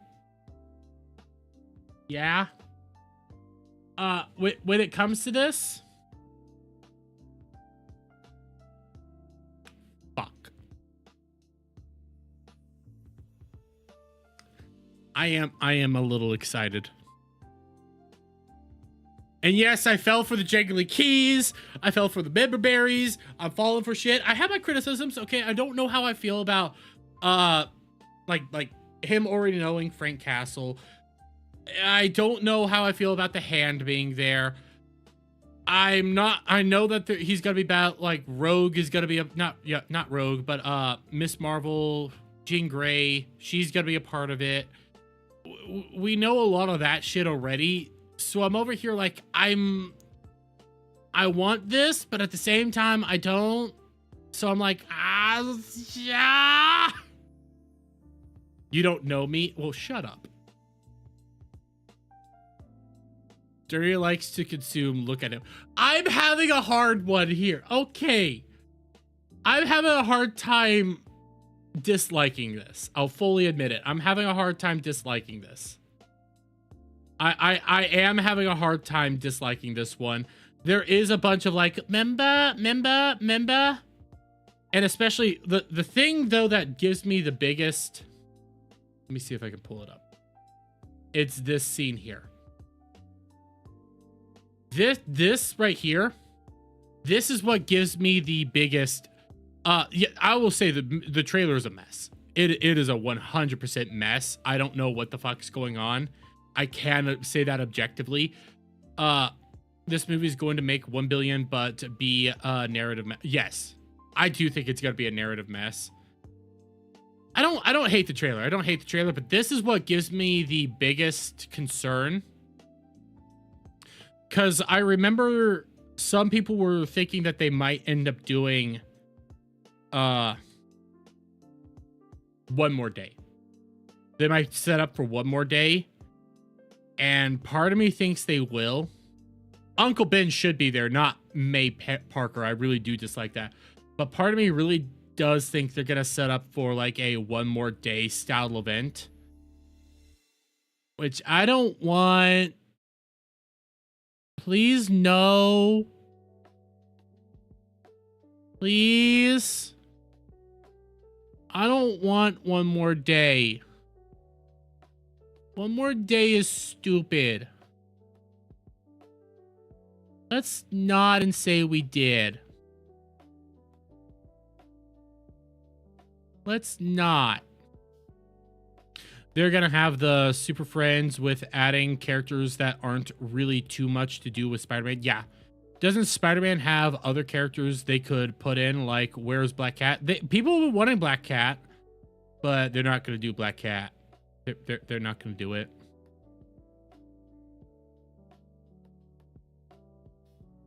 Why we need Banner, Miss Marvel, and Jean Grey? Is Miss Marvel in the movie? I didn't think she was. Hey, Mustang, how you doing? I didn't know if Miss Marvel was actually in this, but they want Jean Grey to begin setting up for Doomsday. That's why they're putting Jean Grey in it, to just force essentially mutants. I said Miss Marvel because my brain was going through my brain was doing this whole thing. Rogue, Miss Marvel, not Miss Marvel, all that shit. I was getting the names wrong. I don't think Miss Marvel's in the movie. I said it wrong.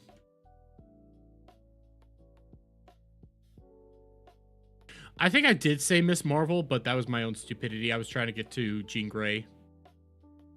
I can't remember what her actual hero name is.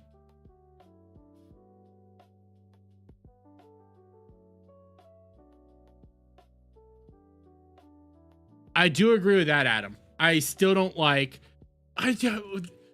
I have 2 fucking big movies this year with goddamn Zendaya.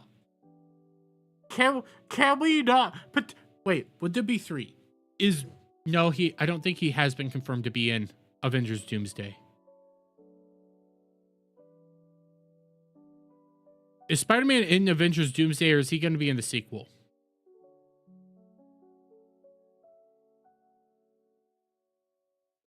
I might have 3 big movies with fucking Zendaya in it this year. Please stop.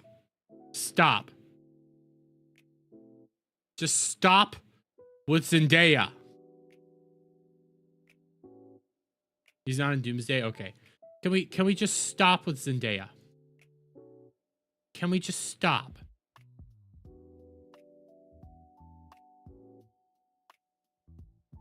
I'm fine with us just stopping with Zendaya. Wait, what's our third big movie this year? Zendaya movies.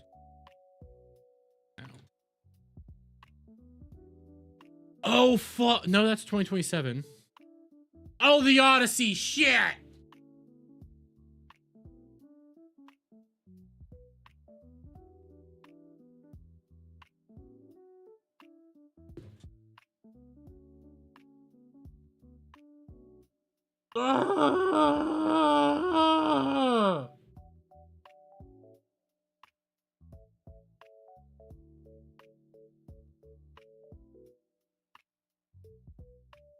Can we just not?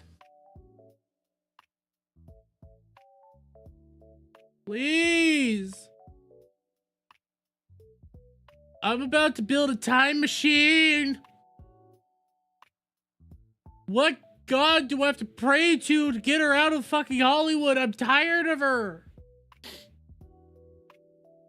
Oh my god, the next time I have to fucking hear about, oh my god, Tom Holland and Zendaya are getting married. Oh my god, oh my god, oh my god. I'm gonna kill myself. So is Doomsday movie going to be flooded with so many characters it's gonna be crap, or is it gonna be crap no matter what? It's not gonna be crap because of the amount of characters. It's gonna be crap no matter what, because it's already just there was a leaked script that came out and it boils down to Doom kills the multiverse. Like his whole strategy is just go through and kill everybody to become God and make War World or Battle World, one of the two. That's his entire goal, is to just become God. So there's that. So fucking done. I'm so done. Battle World. So it's Wolverine versus Deadpool? No, it'd be like Deadpool kills the multiverse, but it's Deadpool kills the MCU, but it's Doomsday kills the MCU. World is DC. Okay, thank you. But here, before I move on to my last topic that I do need to clip out for a video, or I might not, I don't know, haven't decided yet. We do have this because I forgot that Netflix was doing another live action Scooby-Doo movie. And in the grand scheme of things, I like Scooby-Doo. Okay. I like the original live action Scooby-Doo movie. I'm not too fond of the second one, Monsters Unleashed. I think Monsters Unleashed is just kind of crappy, but I like live action Scooby-Doo. I grew up with Scooby-Doo. I like the Hanna-Barbera stuff. I've been big on it. I'm even somewhat of a defender of this movie here. It wasn't a great movie, but I do like it. It holds a place in my heart. It was a straight to TV fucking Scooby-Doo live action. Not a whole lot of people saw it. It has a special place in my heart. I will firmly say this. The Scooby-Doo The Mystery Begins, and it had a sequel movie that I can't remember what the title of the sequel was. The sequel was worse, but it has a special place. You know, it sits there. It's like, you know what? I can accept this. Well, Netflix was working on a live action Scooby-Doo movie, which I did not remember or didn't know about. And considering our last Scooby-Doo property that we had was Velma, and this is going to be Netflix, I don't blame people for being a little apprehensive about what it is that Hollywood's about to be giving to us. I don't really blame people for thinking that this is a bad idea, considering 1, Netflix, and 2, we just had this shit. Oh, then we had this shit. It still scars me. But you know what?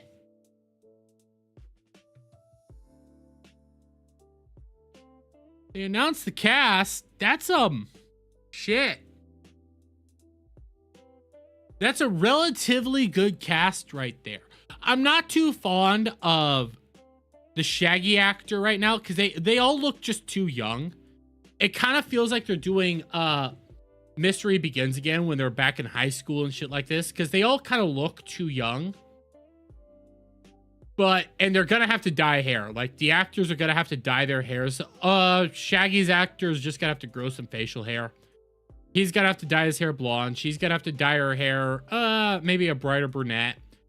Daphne's actress is like a blonde right now herself, so she's gonna have to dye her hair red. But all in all, I don't hate the casting. Dermy, they are actually teens. Yeah, I don't know if they are actually teens or not, but I don't like actually casting the teens. I think they look too young. Wigs work as well. I just think they look a little too young, especially Fred. Like I could pass a little bit on the Shaggy actor if you give him some facial hair. I can accept that one. But Maxwell Jenkins looks way too young to be Fred, who's a Chad. He looks way too young. I'm not really fond of it. He looks 13. He does not look like a Fred. I do love, I feel like I've seen her somewhere. Abby Ryder Fortson. I feel like I've seen her in something. She looks familiar to me and it's bothering me. Abby Ryder Fortson.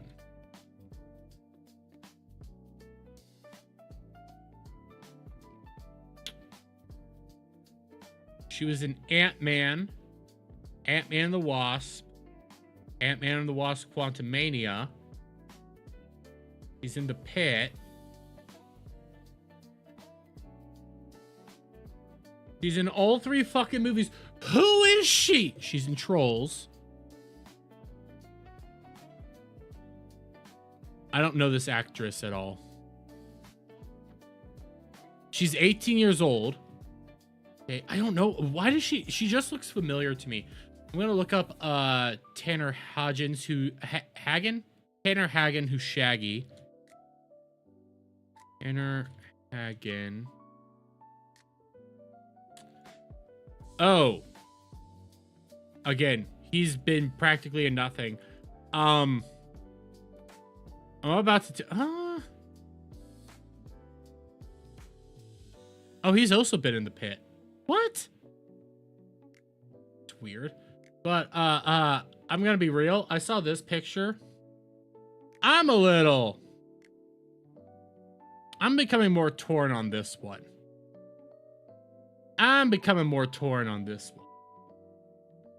He looks a little too...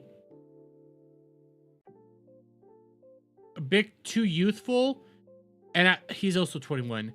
And a little bit too gay to be Shaggy. And he's trying to do that zoomer. Hey, look, I look cute. I'm a twink. And in reality, I take it up the butt. He looks a little too much like this. He doesn't have that pothead kind of look to him. But then I want to look up Maxwell Jenkins. Oh my God, he looks fucking young. He looks young. What shows? Joe Bell, Bondsman, Arcadian. He was in Lost in Space.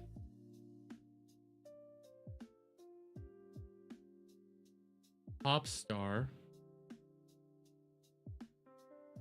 Jenkins. Oh no. Ah! He's the fucking kid.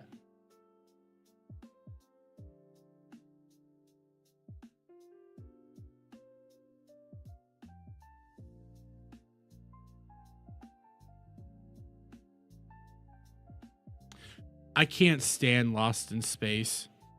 I can't stand Netflix's Lost in Space. It put me to the point that I wanted to start ripping my eyes out how bad it was. I almost did bad things to myself because of how much I hated this show. I could not finish season 1, and when I saw they put out season 2, I said no. And the worst character in this entire show was objectively Will Robinson. His acting is shit. They shoved him directly in your face. I hated every second of it.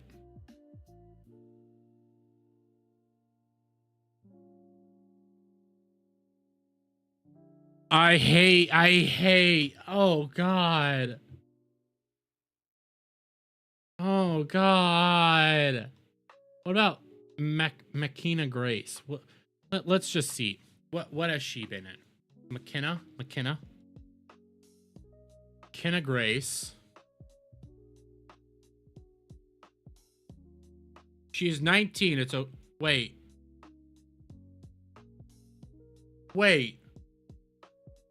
No. This isn't... Oh, no. She's Phoebe Spangler.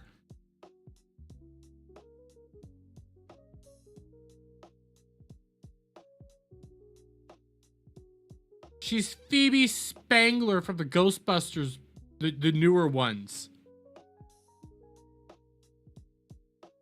Oh, God. She's 19 now? God.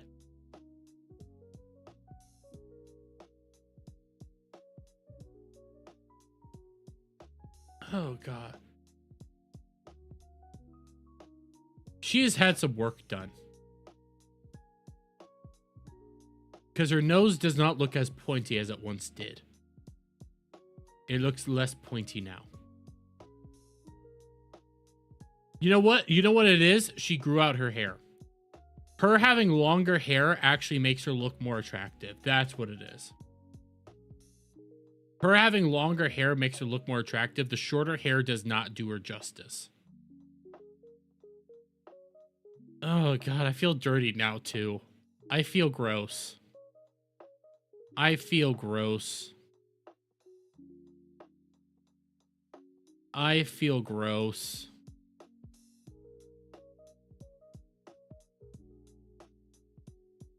Ugh. I feel gross because I remember going to see that first movie in theaters just a couple years ago and she was a little kid. And now I see her like grown up and looking attractive and it's like I feel dirty. I hate this. I don't like this at all. All together, the casting.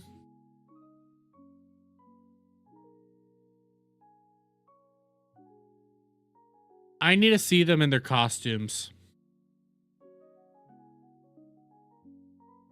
I need to see them get dressed up, put on the wig, put on the glasses, do the costumes. I need to see that. I also need to know, what are they going to do for Scooby? Are we CGIing a Scooby here? Are you using a real dog? What are we doing for Scooby? But as it stands, let's be honest here, gang.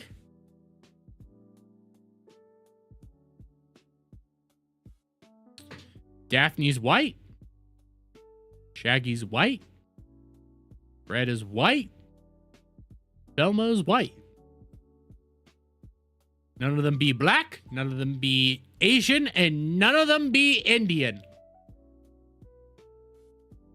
So even though I'm critical of who they are casting in these roles, granted I have not seen them in the costumes, I will say it's a good step forward. This is a good first step. First step. We got an army of other steps we still have to accomplish. We have a lot of other steps that we have to accomplish. Adam, is it still ginger side? I think technically it's not ginger side, because there is, like, even if you go back to this one, I don't know, did Sarah Michelle Gellar have orange hair? Did they give her strawberry? Oh no, they dyed her hair. They did dye her hair. If they dye her hair, it will be fine. If they dye her hair, it will be fine. I don't like... The one that I really don't like is, I don't like Fred's actor. I don't. Because love him or hate him, Mr. Sarah Michelle Gellar, Freddie Prinze. Hey, Freddie Gellar over here. Freddie Michelle Gellar. He makes a good Fred. He made a really good Fred. That's just an objective fact. He made a really good Fred. And you're never going to beat Matthew Lillard as Shaggy. Yeah, it's physically impossible to beat Matthew Lillard as Shaggy. And I will also say this. I actually don't like Lydia. I cannot say her last name. I don't like her as Velma solely because I find her to be drop dead gorgeous even as Velma. And it's really hard for me to really hard for me to be like, I struggle to view you as a nerdy girl. I struggle very hard to view you as a nerdy girl. Hey, Cash. Hey, Kel. Wish I was with you guys. She's 50? Damn. You married? Aww.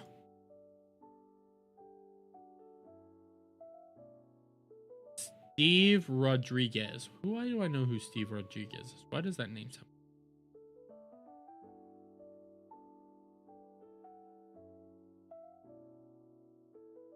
I'm now sad. I'm now sad. I would do unspeakable things for her. Steal her away from the guy she married, Dermy. We all know you want to. Will not confirm nor deny. Will not confirm nor deny. Okay, so I got another thing that I do have to talk about. I might save this one for tomorrow. I'll save that for tomorrow. You know what? Let's do it now. We'll do this real quick because I will clip this one out for a segment. We're going to do this real quick because I do have some VTuber news for us to talk about. And it's a little out there, okay? Because you all know I love me my VTubers. I enjoy me my VTubers a whole lot, okay? I love my VTubers. But one of the agencies like everybody kind of loves and I like a lot is Hololive. And I have the Hololive EN talents right now because they're popular. They're super big. EN a little less, more of the Japanese talents. They're all super big. They're all super popular. But one of them is named Narissa Ravencroft. And if I could get the website to work out here. Narissa, who is a lovely, lovely lass. And everything about her is fantastic. Narissa is an idol. Okay? Good, fun, loving individual. Well, we ended up having a fan of hers come out here and just go off. Just went off in the most deranged possible way. And I have this tweet from Rima Evenstar here because it's long. In an epic meltdown, a fan crashes out at Hololive VTuber Narissa Ravencroft after she mentions a Holo Star during a live stream. Now, for those of you who are unaware, Hololive is owned by Cover Corp. Okay? Just a little company thing. The other side of Hololive, which is the less popular side of Hololive, is called Holo Stars, which, well, Hololive is the girls, Holo Stars is the guys. And I don't understand the disdain for Holo Star guys. I don't. Like, when it comes to any of the Holostar people, they're always just doofs. And I mean that in the most lovable way possible. They just do doofy content. Like, I have a best of here real quick, and I'm just gonna play this first little clip here. Like, I'm not trying to do like a whole thing with this. I'm not trying to go like all out on this, but this is just like an example of the kind of people we're supposed to hate for some reason. Hello! I am Octavio, and I am a white woman! Like, that's the level of content you get. It's just goofy. It's just doofy. It's nothing super serious. They're just out there doing their little bits. I don't have a problem with any of it. Like, they do their own little thing. Like, I'm gonna jump to a random moment. It's a perfect prequel. Cozy start to the stream. Sorry.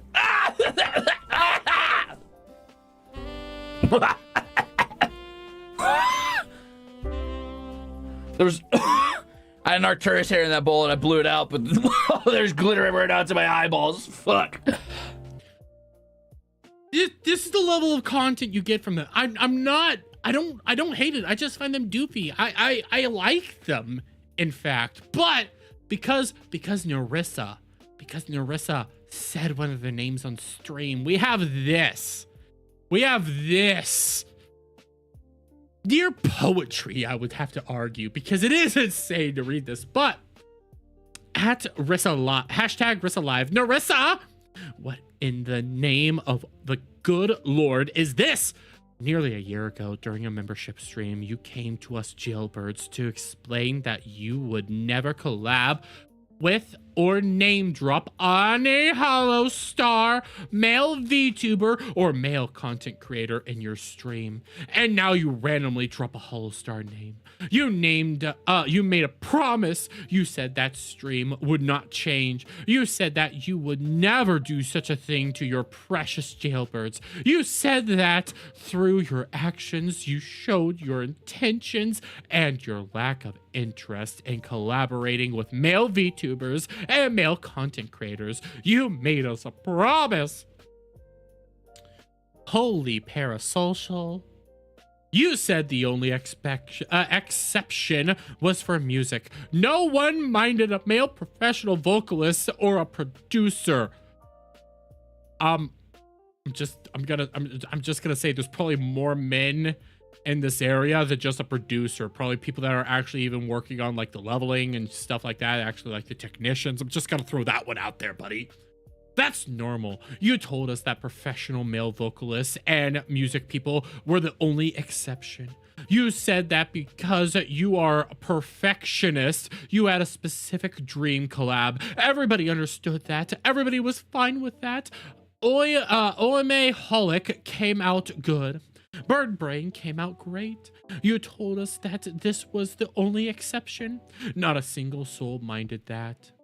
However, Holostars are not professional vocalists. They are not professional anything. Jailbirds even said that stream that male VTubers do not apply to such exception, and you defended those people for the harassment they got.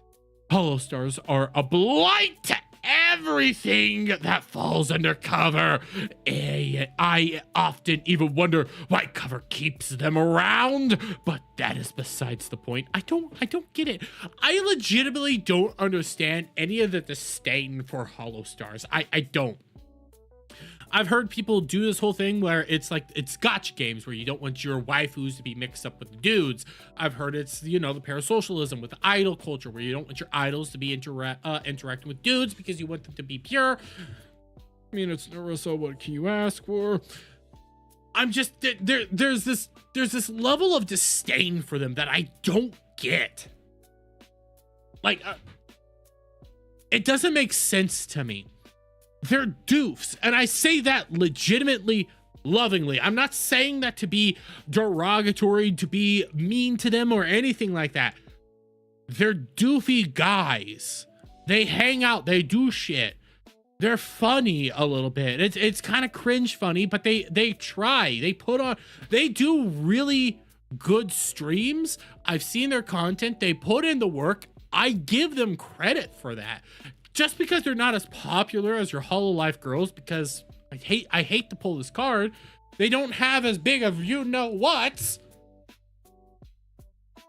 doesn't mean they're not good content creators. In fact, I think they're equally as good. I even heard Octavio, he put out a brand new song all about parasocialism. That song freaking slaps. It's actually a really good song, but you wouldn't know that because it's Holostar. They're lesser than Hololive, which it sucks. It does. Holostars, I read that part. You made a promise that you wouldn't do such things and that you wouldn't change. Now you're just casually name dropping them. Why did you do that? Why did you break that promise? Why did you feel like you had to name drop one of them? Do you hate us jailbirds? What has happened over the past year that you want to harm your loyal fan base over and over again? Why do you keep listening to all those beggars that want to see you fail, fall into obscurity, and become trash like Niji Sanji? What used to be Fishoujo or Phase? Why do you ignore jailbirds that want you, the one and only devilish diva, to succeed and shine like the amazing Hololive talent that you are? You have been a Hololive fan for a long time, just like us. Did you forget what happened in 2022? I don't even know what happened in 2022, but you know what? The more I read this, the more I'm like, man, this is some elegant writing for a schizo. Narissa, despite my criticisms, I have never been disappointed in you. I always believed in you. Like many jailbirds, we keep our trust in you, even though, I think you said dough, but I mean, you, okay. Even though it is hard sometimes when you are absent or feed into the obsession of Bloodraven shippers more than your own fan base. I have always thought that you could do better than what you think you can, that you are more talented than you think you are. I have always thought that you are more capable than what you show.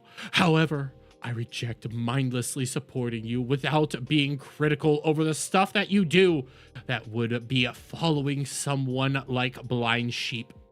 Toxic positivity is far from healthy for a fan base. I agree with that, but boy, this is some insanity right here. Like legitimately, what? Man, I wish I could write like this.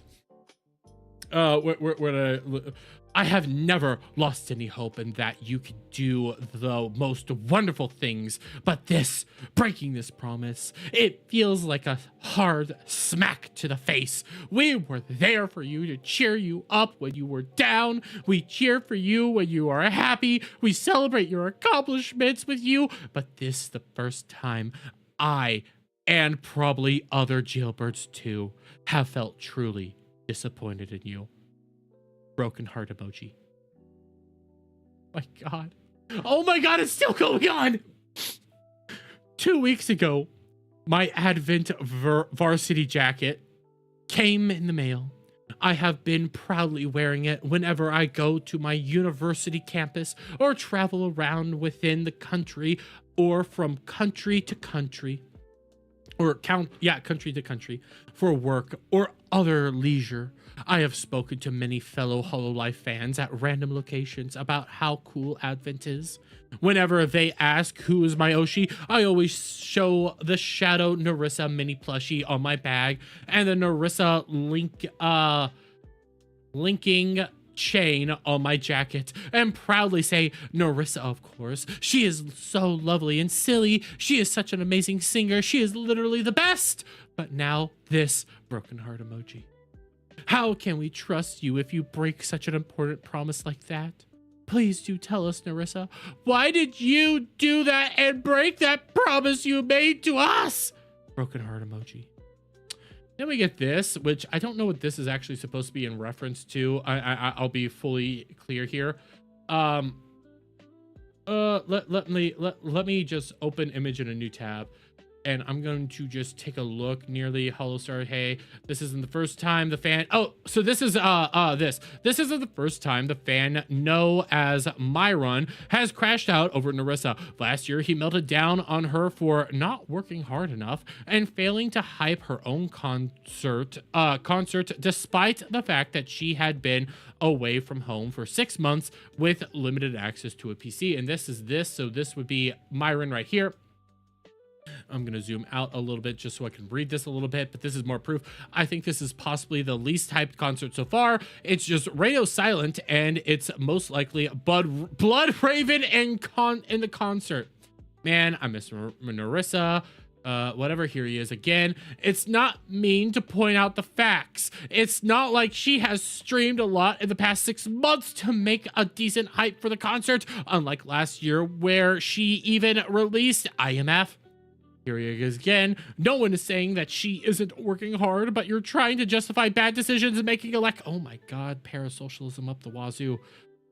Sorry to disappoint. I guess I'll just do my best, but to be honest, reading this doesn't motivate me at all, especially when I've been doing so much behind the scenes. All you can see here is this dude is deranged, parasocial up the wazoo. All he wants to do is basically control Narissa. He is a, and I mean this very lovingly. I'm not saying this to be derogatory, to be rude, to be hateful or anything. Bro, you simping hard. Bro, you are parasocial up the wazoo. Holy shit, dude. You need to go outside and touch some grass. I'm sorry. At the end of the day, I love me my VTubers. I love them to death, but I also accept that no, and I get this. I'm not fully on board with the idol culture. I get that. People can criticize me all you want, but I get it. You know what? I go outside and I touch grass. I was trying to touch my carpet as an example, but I'm too high up. Anyways, I touch stuff. I interact with human beings. I might wear this hat outside, but that's about it.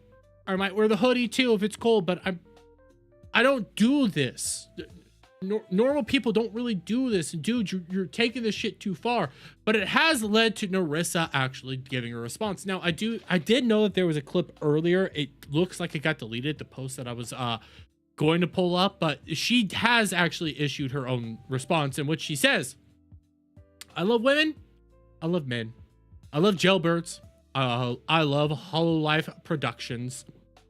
I love burgers. Which is probably the best response you're going to get. Probably the best response you're going to get. I do know that there was a clip going around. I have not been able to verify whether or not that clip was actually a recent clip or a clip from a while ago, whatever.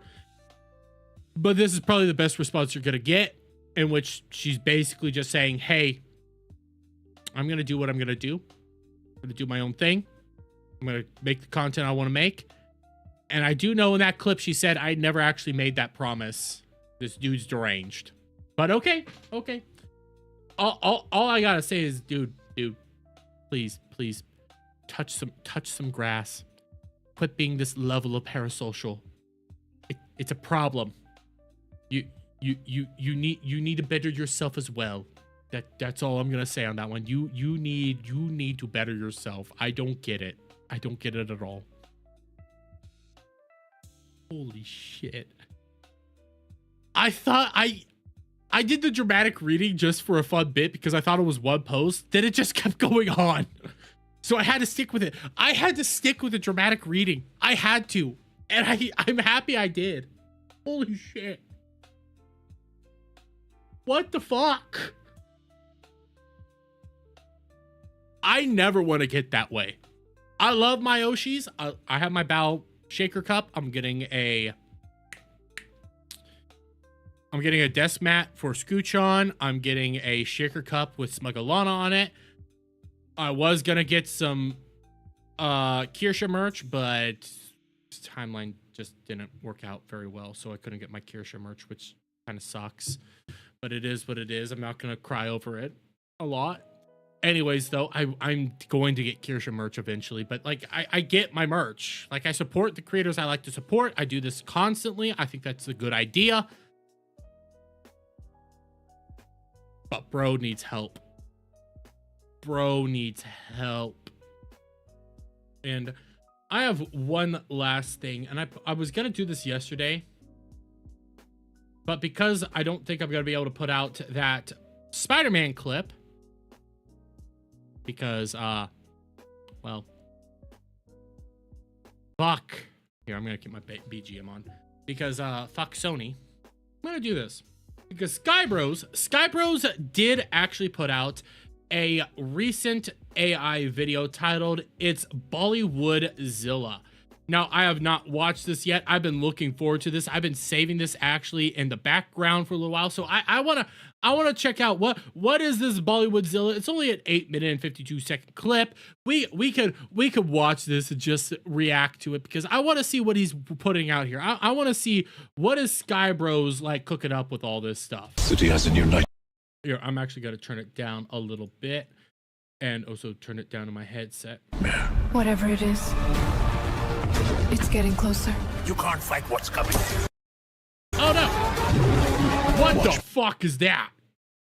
What the fuck? That's not a nightmare. That's a monster. Then we dance. Oh god. Okay. That's 14 seconds in. There's a lot there. I want to keep doing this. In some states, that many posts can get you restraining orders. Oh, yeah. The city is about to fall. Then we bring it down on our terms. Whatever that thing is. Skybros, you're really good at AI. This is not one of the good ones. I'm gonna be clear here. This one is not that good. I'm just criticism. I am gonna keep reacting to it. It didn't come alone. You don't understand. This is the end. Not while I'm still dancing. Bollywood-zilla. The city is a heartbeat. And tonight, it will stop. You think you can dance with destiny? We don't run. We rise. The more I watch this, the more I'm like, it's not up to Skybros' usual standards. I'm enjoying this one. I hope Bollywood-zilla starts dancing with him. That's what I'm hoping for. I'm hoping Bollywood-zilla starts dancing with him. And I am gonna give him some credit, or like credence a little bit on that image. Sometimes the AI doesn't work out the way you want it to with the style that you're doing. I am gonna give him a little bit of leeway there. Everyone talks about taking the high road. In this city, the road's already falling. You see it too, don't you? Cliches save lives. When the monster dances, you better know the steps. Oh, he just typed in Bollywood-zilla and it's a collection of all the different Bollywood-zillas. Okay, this is becoming more fun. I want Godzilla doing a Bollywood dance. This is what I want. It's just a collection, yeah.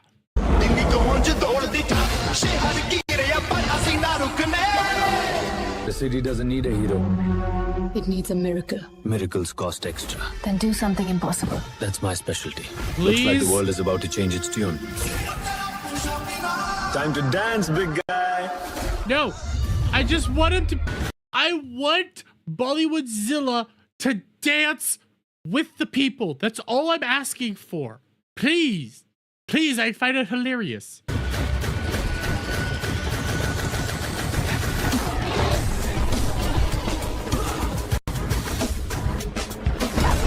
Train hides everything.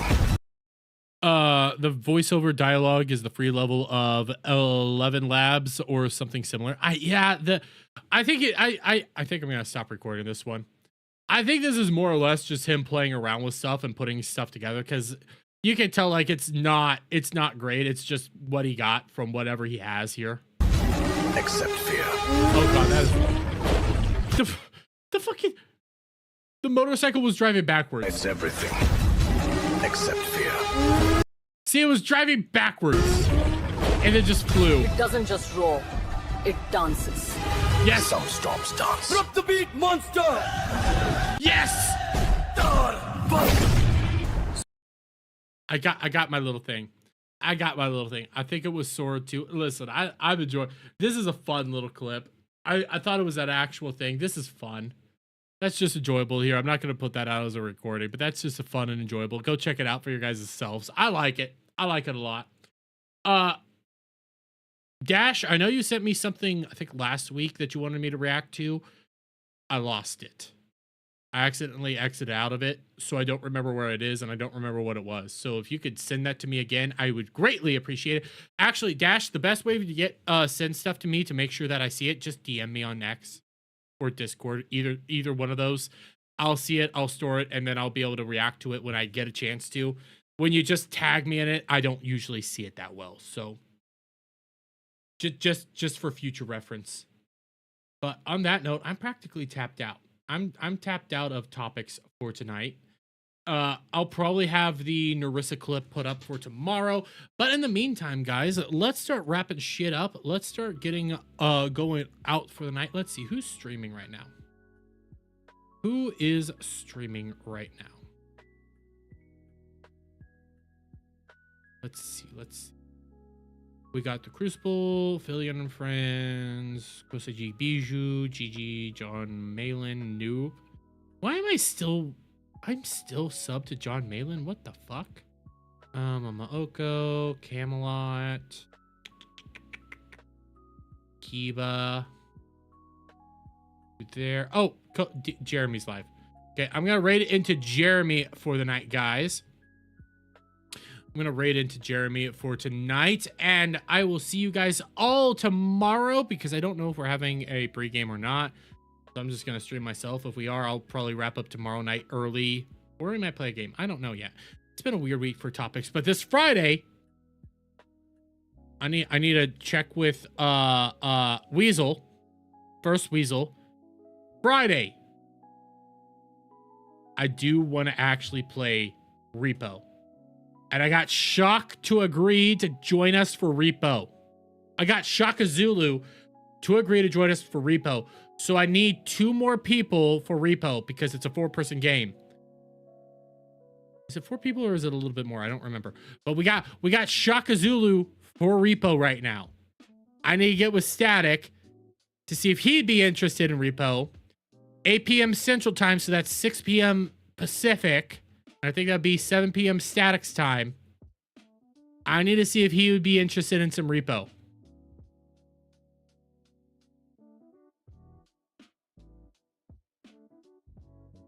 Adam saying he's not. Well, you're gay, Adam. You're gay. But I want to do Repo. And we're only doing it solely for a meme. So, guys, I still need to ask Static if he's down. But I got Shock. I'm on EST for work. I'll be free. Okay. Weasel will be playing. Weasel will join us. So we got 3. I just need to ask Static because the other people that would usually play with us are probably going to be gone. And I don't know what's going on with Silver. So in the meantime, guys, you all have a lovely night. Have a lovely day wherever it is in the world that you guys might be at. And we'll see you on the next one. Bye for now.